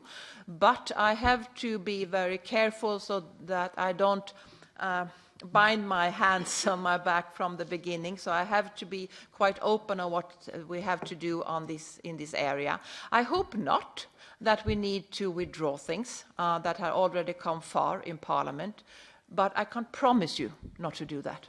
That is what my mission, my answer. Back to you, Mr. Ketien. Thank you, Chair. Thank you, Ms. Johansson. You know that the Parliament would like to have an achievement on the European asylum system, and I understand that you want to widen your view and take into account migration questions.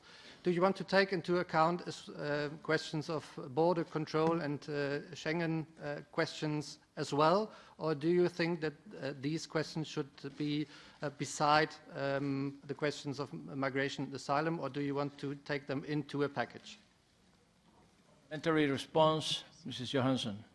I have to come back to that, what should be exactly into a new pact or not. But I think that when a lot of different things are on the table at the same time, that is my experience, that it's sometimes easier to unblock situation when you have different things. Whether they should be part of a pact or not, I have to come back to later on.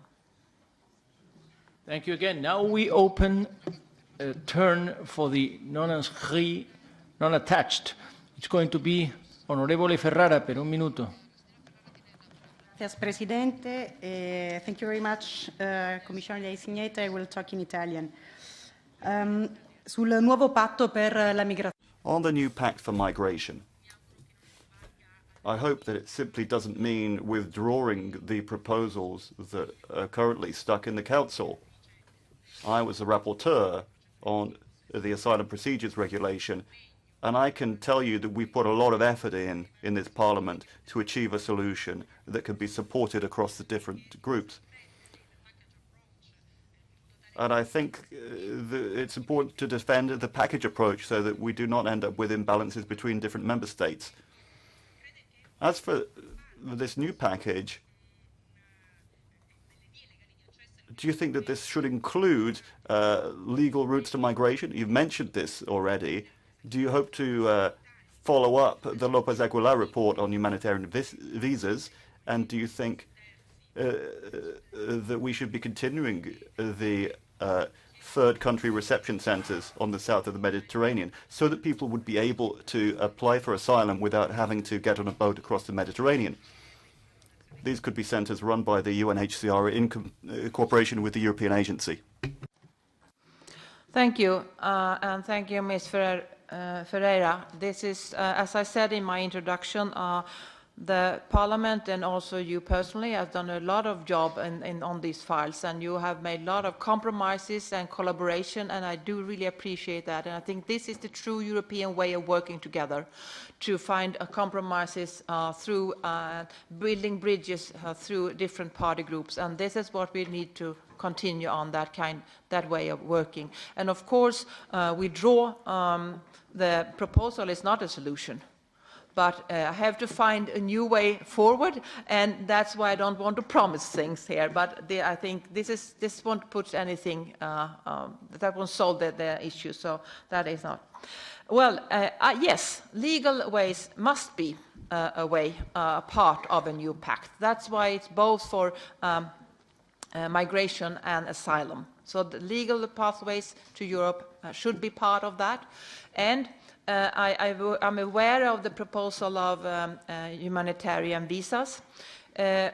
I'm that could be a discussion that we can continue on, but I must also say that I think it's a little bit easier to come forward on resettlement and humanitarian corridors that are already being developed and being developed quite well the past years. But let us continue a dialogue on this issue. Onorevole Ferrara, la sentiamo ancora, un minuto. Give you another minute, Ms. Ferrara. Thank you. Moving on to another area, internal security and organised crime in particular, I'd be glad to know whether it's part of the Commission's intentions to provide follow-up to the Grim Temporary Committee's report, having a European body to address organised crime, including mafia-type organisations. That's now an international organisation, which sadly is destroying citizens' trust of public institutions. And then on the Child Sexual Abuse and Child Exploitation Directive, I'd like to know what you intend to do so as to ensure that the Member States fully enforce this. What actions will you undertake to step up the struggle against the sexual exploitation of minors? What specific programmes might you identify to punish the offenders and look after the victims?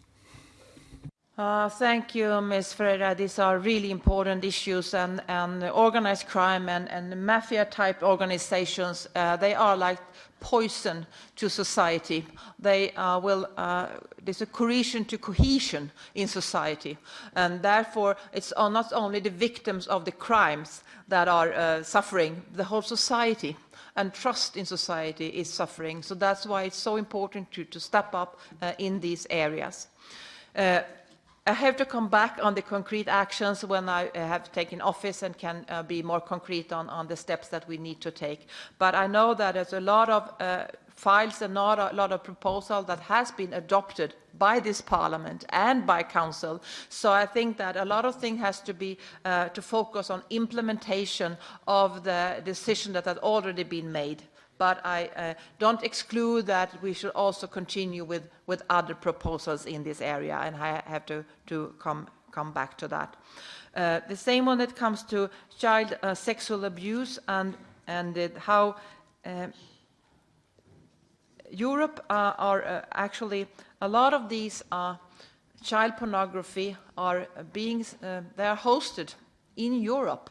So we are actually, in our European Union, in member states, this is really a very, very terrible crime that are being committed. And we need to have better cooperation also between the law enforcement to fight these kind of child sexual abuse. Thank you. Okay, thank you. Now we go back to the S&D group, and the next question is going to be addressed by this side of the podium, because the floor goes now to our Vicepresidente, Onorevole Pietro Bartolo. Ha la parola per un minuto. You have 1 minute.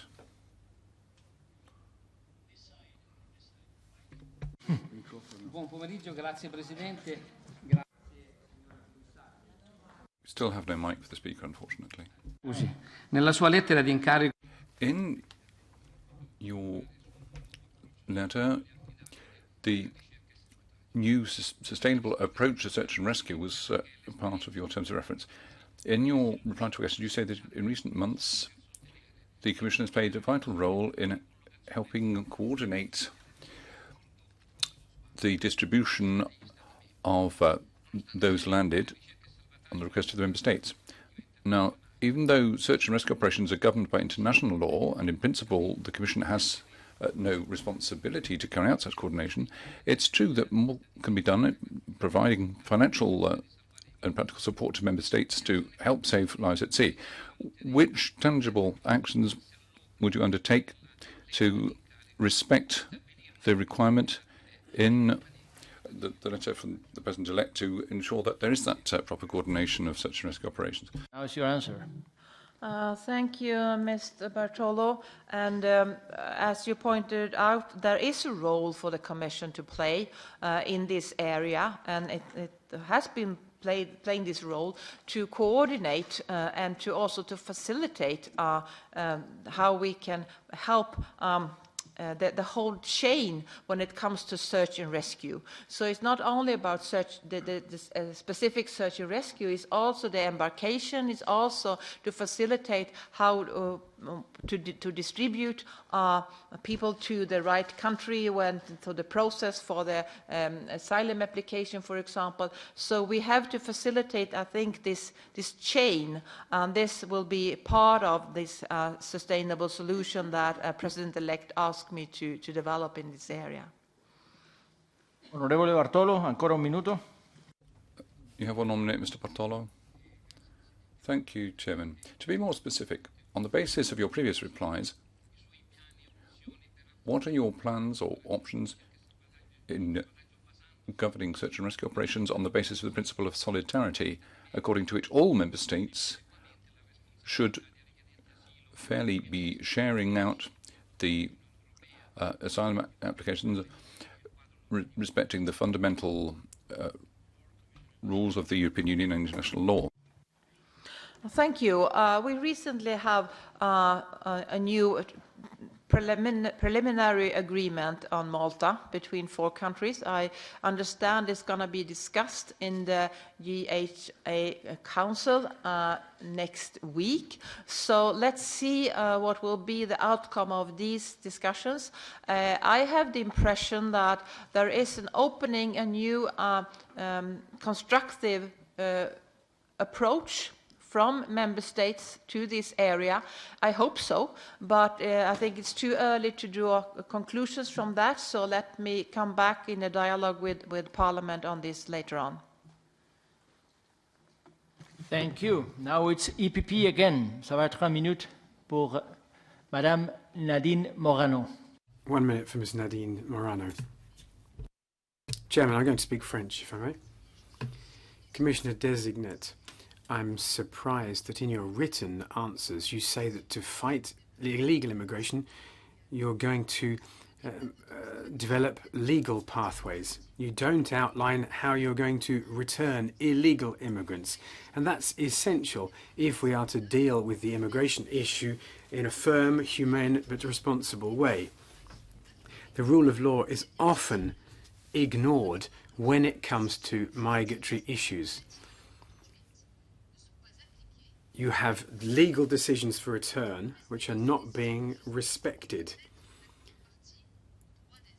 However, respecting legal judgment should be the counterparty to asylum awards.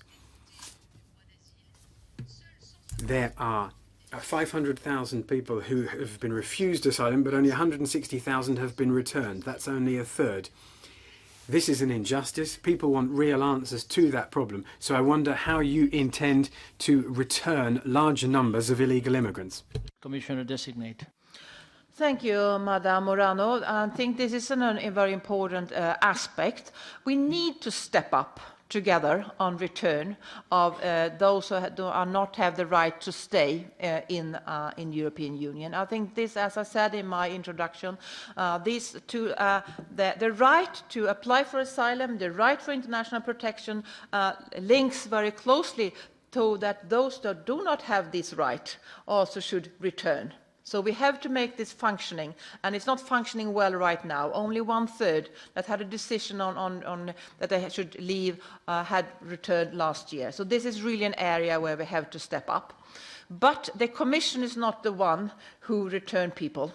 It's the responsibility of member states to do the readmission. But Commission can help. We can help with readmission agreements, for example, with third countries. We can help facilitate in other areas. So I'll be happy to discuss whether the Commission can do even more to help on readmission so that we can have a more efficient system. I do also think that a more and quicker and more efficient asylum procedure in member states could also help. Thank you. Madame Morano, on vous écoute encore. 1 more minute, Mr. Morano. Well, I was expecting you to talk about the readmission agreements. We've only got 17 with Ivory Coast, Tunisia, Mali, and the African Union states. And a lot of migrants come from them and are covered, but many are not covered by these agreements. This is a priority, don't you think? There are also 17 billion for development in Africa, but you haven't talked about the African Union's responsibility or the responsibility that weighs on the countries of origin. Thank you. Thank you, Madam Morano. I do think that we should develop more readmission agreements with third countries. I think this is a very important part where the Commission actually can help to build that. And also I know that in some cases member states have their own agreements, and I think also we need a cooperation between the Commission and member states so that we can have the most efficient way for readmission, because we need that. Thank you. Now it's Gu again. The floor goes now to our colleague, Mrs. Malin Björk, for 1 minute. Tack så mycket. Yes, thank you very much. I'll be speaking Swedish. Welcome to our committee.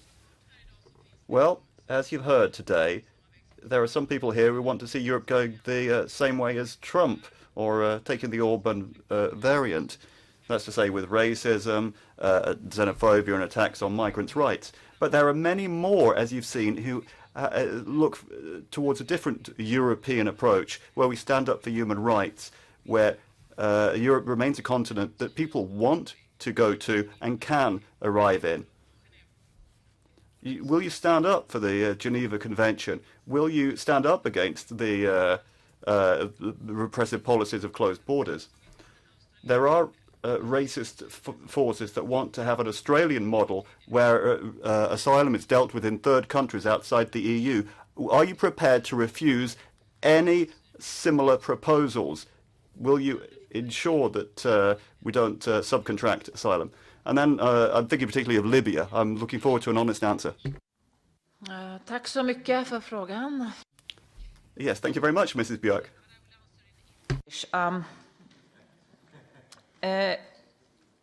I agree with you that on a global level we can see severe threats towards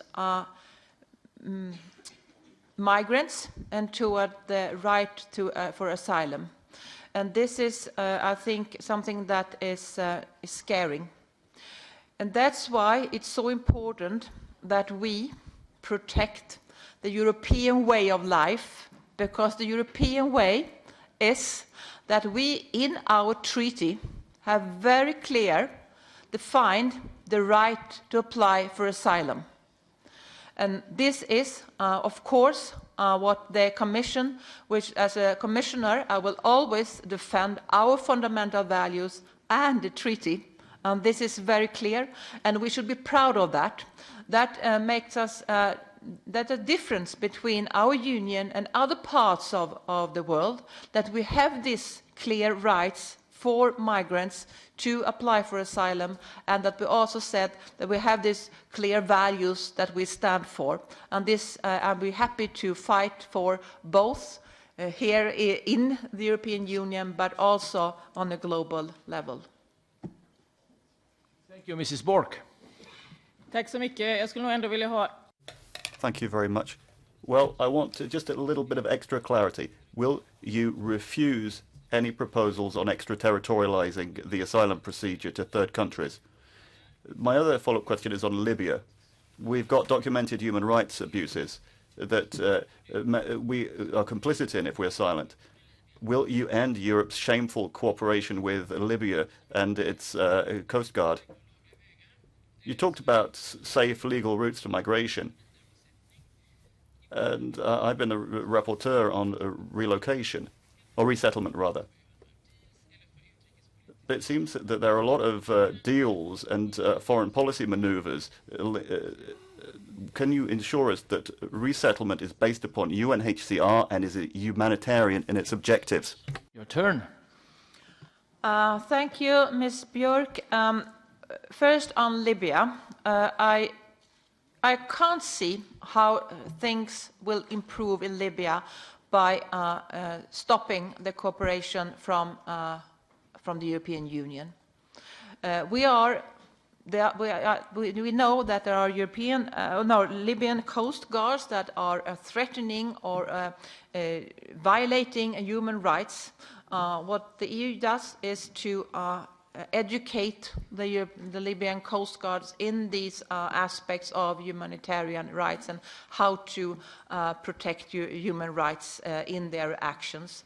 I do think we have to come back to what should be done in Libya, but I must say I don't think that ending the cooperation that we have with the humanitarian organizations, UNHCR, IOM in Libya, and also educating the Libyan Coast Guard in humanitarian rights. I can't see how that will improve the very, very difficult and terrible situation in Libya. On resettlement, the cooperation with UNHCR is, of course, the cornerstone for resettlement. But I won't say no to all other aspects of resettlement. I think that resettlement is a very important way for legal ways to Europe, and I do think that we can step up in this area, and I hope to do so together with the member states. Thank you, Mrs. Johansson. Now it's S&D again. We're going to be hearing a question from our colleague Javier Moreno. Tiene la palabra por un minuto. 1 minute. Thank you, Chairman. Welcome, Ms. Johansson. We're coming surely towards the end of the proceedings now. Now, the protection of women is part of the DNA of our group and its action, and so we have a positive assessment of your firm commitment to incorporating the gender perspective into all the policies you will oversee. Now, one of my questions is regarding the fight against people smuggling and protecting victims, particularly women and children, particularly girls.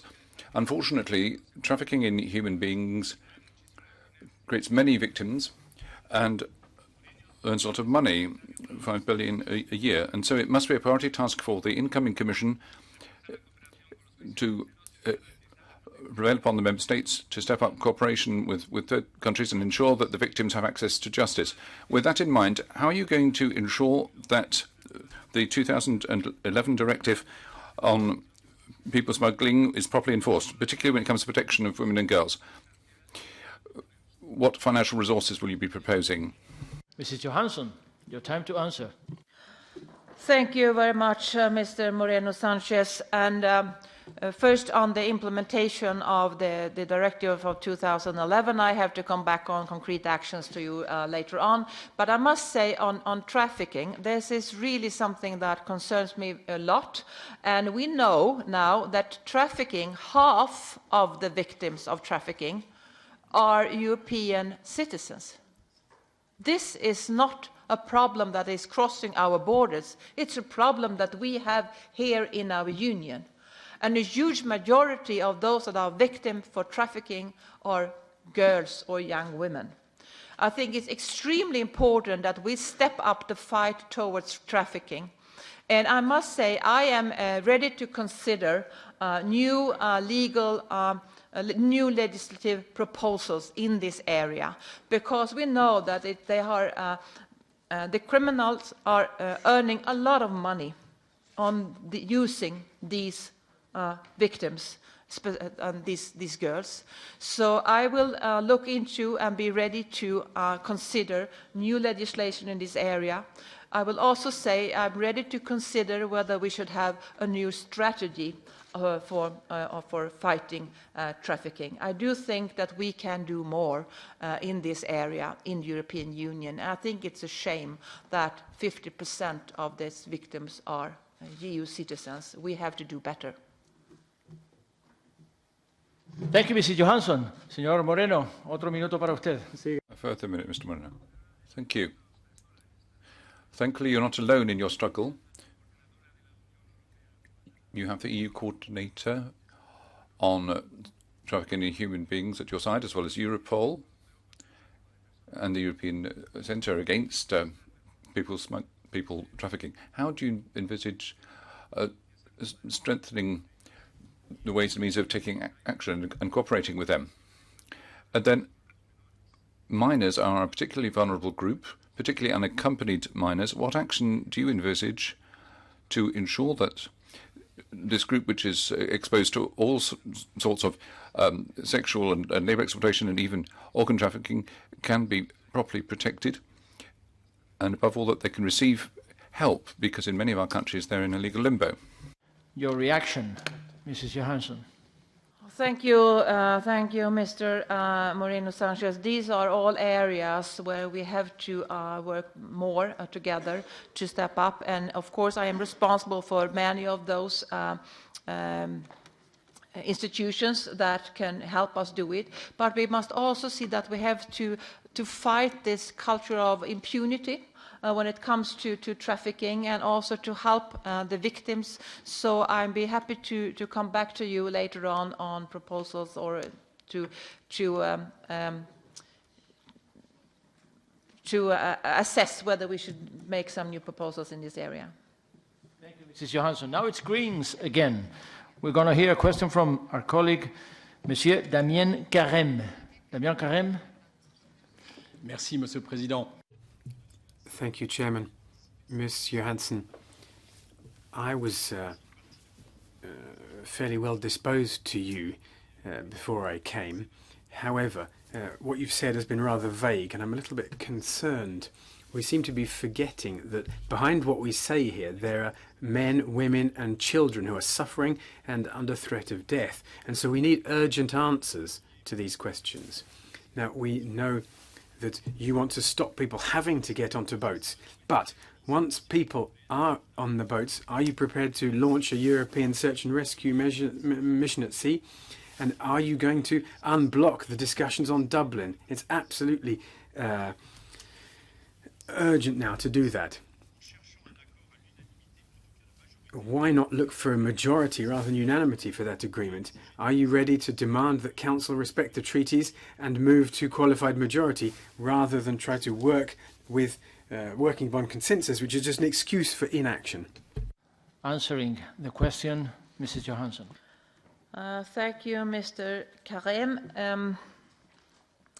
When I've been answering a lot of questions on search and rescue, and I have no other answer than those I already given on this. We have, as I see it, a new constructive approach with this preliminary agreement on Malta last week.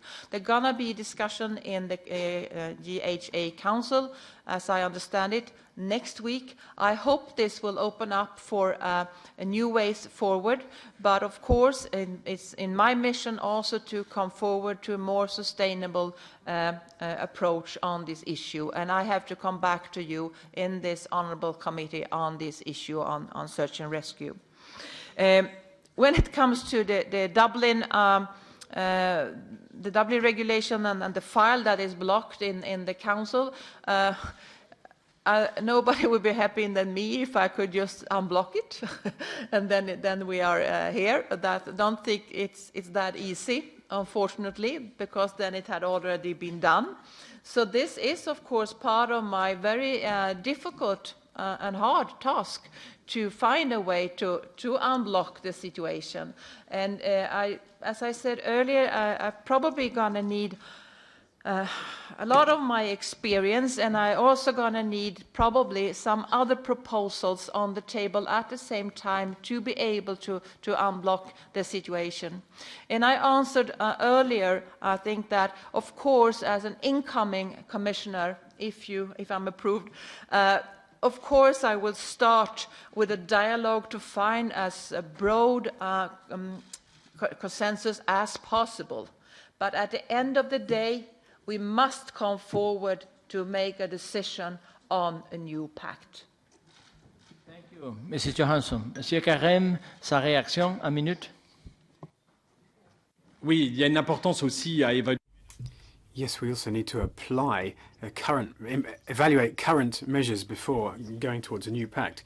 So how are you going to evaluate the current asylum measures, and by one, because the time frame is important, and how are you going to ensure that any new proposal is based on the conclusions of these implementation reports and also are tied in with an impact assessment that has been drafted together with representatives of civil society? We already have 7 files on the table in the asylum package. I don't want to start from the beginning. I hope that we can build on what the Parliament has already been working so hard on. So my first approach will not be to start from the beginning, but my first option will be to continue on what's already been there. But I have also to go through this process to find out what's needed to unblock the situation. And I'll be happy to keep the committee very informed about this, and of course to continue cooperating in this area. Thank you, Mrs. Johansson. And now in this second round of questionings, we're going for the final shot. Again, back to the EPP. It's going to be Mr. Paulo Rangel. The floor is yours for 1 minute. Commissioner. Excuse me. I made a mistake. Yes, it's Renew. Excuse me. Yes. It's still Renew. I'm sorry about that because I escape pre-last questionings from the Renew. It's Moritz Körner. You have the floor. Chair, I'll be speaking German. Madam Johansson, in European security policy, something is going wrong.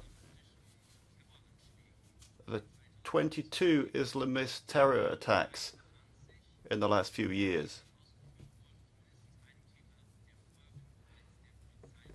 And in pretty much all of those cases, the culprit was known to the police before the attack.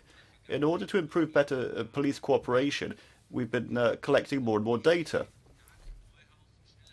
We thought we'd be able to find the needle in the haystack faster by making the haystack even bigger. So my question to you is, will you change this failing policy, or will you continue to collect more and more data? Are you planning for a new data storage directive, or do you want to extend existing directives on the subject? Körner. Now the floor is yours, Mrs. Johansson. Thank you, Chair. Thank you, Mr. Körner. And I must say, in many aspects, I agree with you on this. I see that we must improve the cooperation between the police forces and also together with Europol in the European Union. As I answered to another question earlier, that the most urgent thing I think is trust. We need mutual trust. We need police forces to actually work closer together, and I think that this is what we should develop, and we should use the data we have. We have a lot of opportunities that we are not using well enough today. This should be focus. I would not exclude that it might need to have also further proposals, but I think that we have a lot of things to do by implementing what had already been decided, and also to build on this mutual trust so that we can work closer together to fight organized crime and terrorism. Körner, Sie haben das Wort. Ich bin sehr glücklich zu hören. Well, I'm very happy to hear that you want to invest in police cooperation and strengthen cooperation in practice. But I have two more specific questions. There's the trust in e-evidence. There are different levels of trust between national investigative authorities. Will you be continuing to pursue this e-evidence proposal? And continuing on the subject of trust,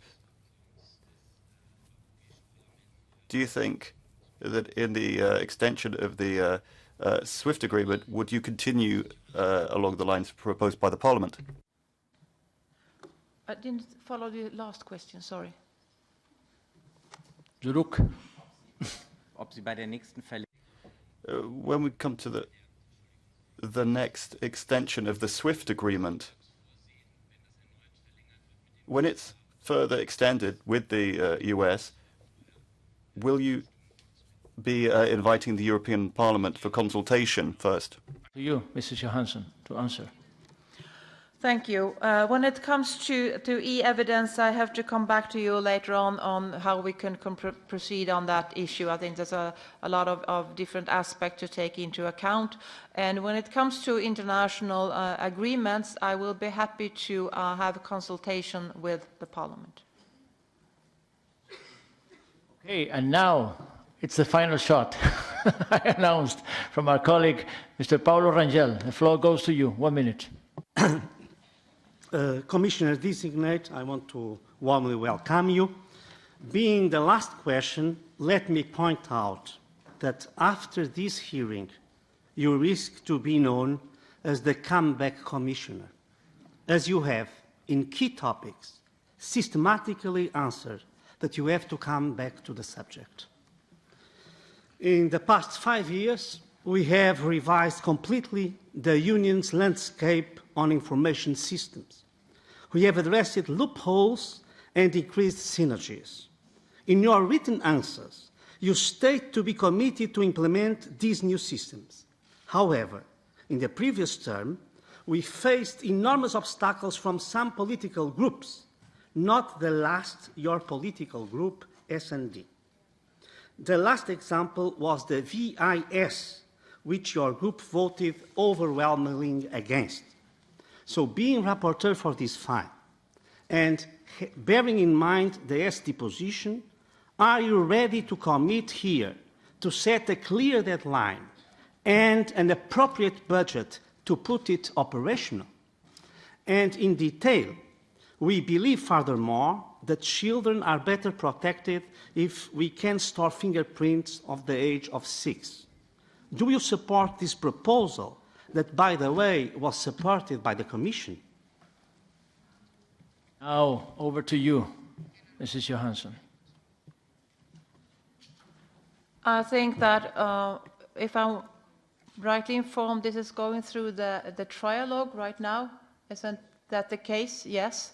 So I hope that will be a good, smooth process in the trialogue, but it will not be wise of me to set up a specific timetable before we have gone through this trialogue, but I do hope that we can be able to implement it as far as possible, because we're really gonna need it.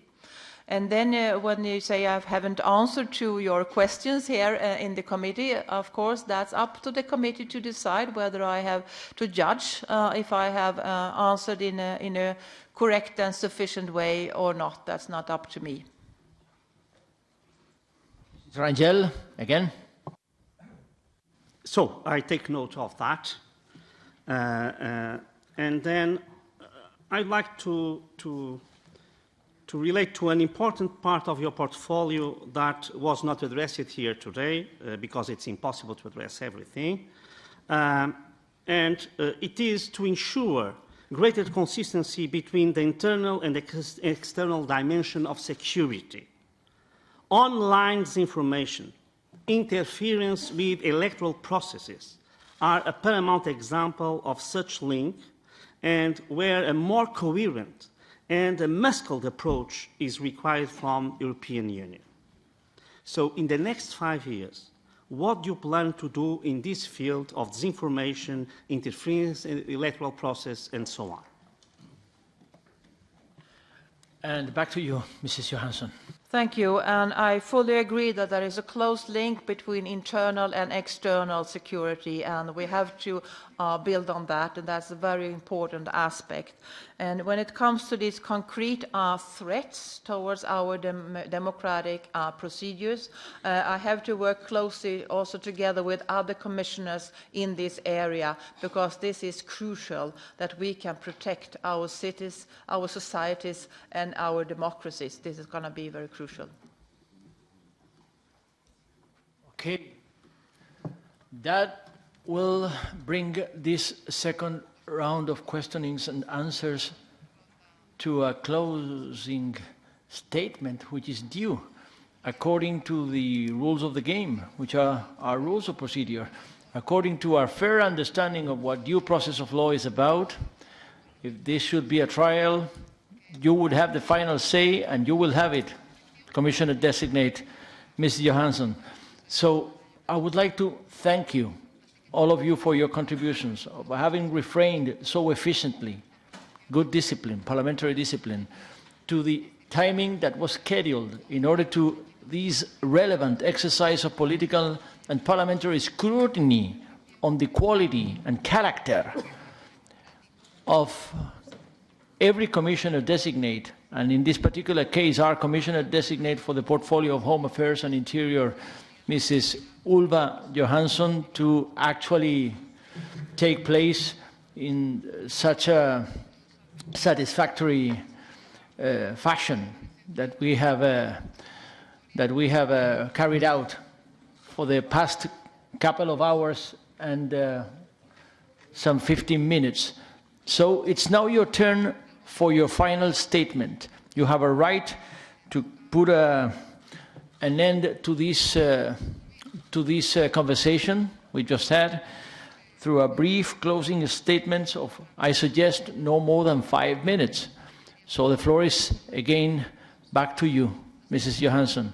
Thank you for the effort and endeavor that you have carried out in order to please the concerns, to meet the concerns of all the questions that you have just listened to. And now the floor is yours again. Thank you, Chair, and thank you, honourable members of the committee. I was, as I said in the beginning, I was looking forward to this, and I was right. There's a lot of competence in this committee. There is a lot of knowledge on how things are going on the ground in each member state. You are truly representatives of the citizens of the European Union, and therefore I hope to be able to work close together with you in the coming 5 years. I think that will be, I really look forward to do that. If I'm confirmed, of course. I think we are in the beginning of a journey together, I hope so, to deliver policies which are of key importance for our citizens. Both migration and security are on top of citizens' agenda and things that they really think that we should solve and deal with on a European level. So we have an obligation to deliver on that. As I said earlier, it's clear to me that we need to defend our values inside of the European Union, but also to bear in mind the impact of our rules outside the Union.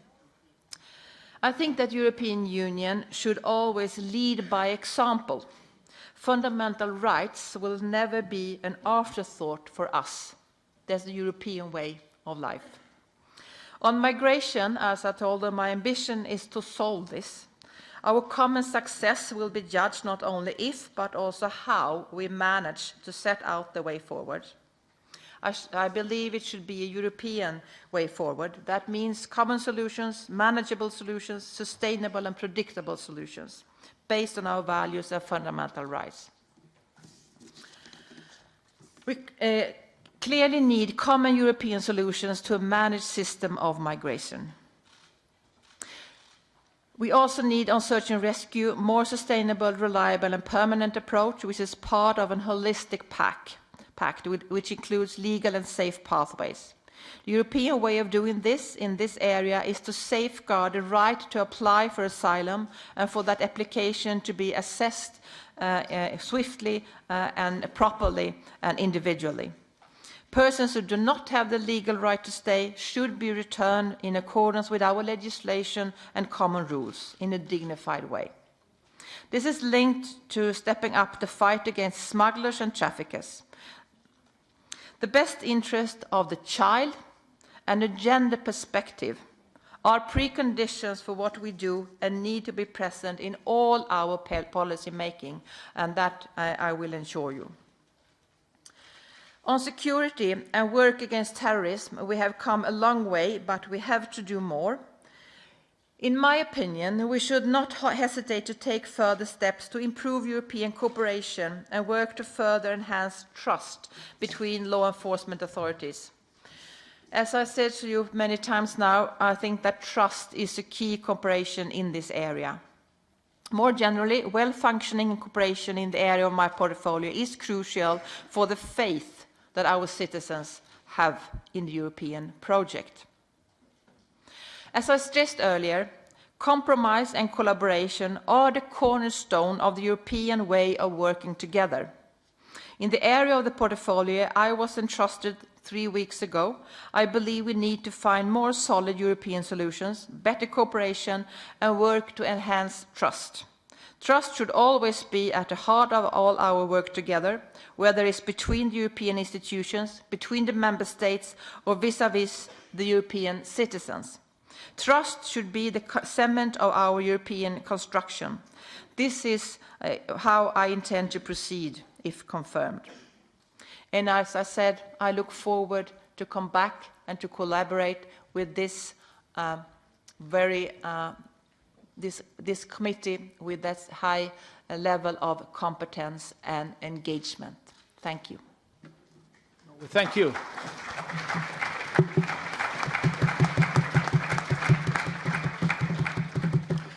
We thank you, Commissioner Designate Ylva Johansson. Let me just express, surely on behalf, not only on the podium of this LIBE Committee, but also on behalf of the bench of the LIBE Committee, that we have appreciated your efforts to be at the height of the stature of the portfolio you're bound to fill with your character and your commitment.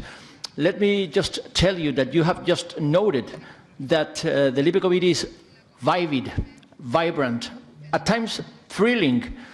See, the level of attendance here has been outstandingly high up to the very last minute, 2 hours and a half after we got started. And that shows something. The LIBE Committee is so much committed to the wide array of issues which are encompassed in your portfolio to be migration, free circulation of people, Schengen package, asylum issues, and all the agencies which are in the constellation of the LIBE Committee, and security, which was in the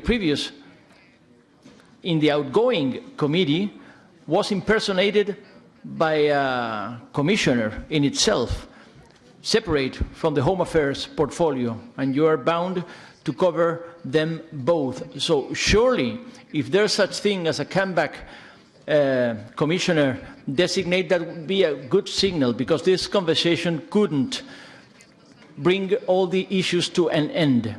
The conversation is open-ended, the conversation is open, and we thank you for having exchanged your views throughout this process. I would only add, if I may, that President-elect Ursula von der Leyen made it explicit through the presentation she made before the plenary of the European Parliament with the occasion of our voting favorably her ability to fill the job as President of the next Commission, that she would do her best to enhance the capacities of the European Parliament, including legislative initiative by the European Parliament, which means in a committee as ours, which is a truly law-making body, which is a truly law-making committee, a sign of respect to not only the pending files, which are bound to become adopted European legislation, but also initiatives that have been taken and endorsed from the LIBE Committee to the plenary of the European Parliament, as it was the case, just to put an example, of an initiative report of which I was honored to be the rapporteur on the humanitarian visas. So it is obvious that the LIBE Committee is wide in its competences. It shows when you see that the LIBE Committee is going to be involved in the hearing of at least 8 commissioners to be, 8 commissioners designate, being the leading committee, being associated, being invited. At least 8 of the commissioners are going to be examined before the members of the LIBE Committee, although there is only one portfolio which fully and completely and exclusively falls within the competence of this LIBE Committee. And that is why we have not shared this hearing with anyone else, with any other committee in this House, because it is precisely your portfolio which draws all the attention, the energy, that you have seen through the questions times that you have just addressed throughout this session. We thank you for that, and I'm only announcing that as for the assessment, the coordinators are to meet later on this very day. By 1900, the place, the exact place, the location of our meeting will be announced to the coordinators in order to assess the outcome of this hearing. Thank you, Commissioner Ylva Johansson.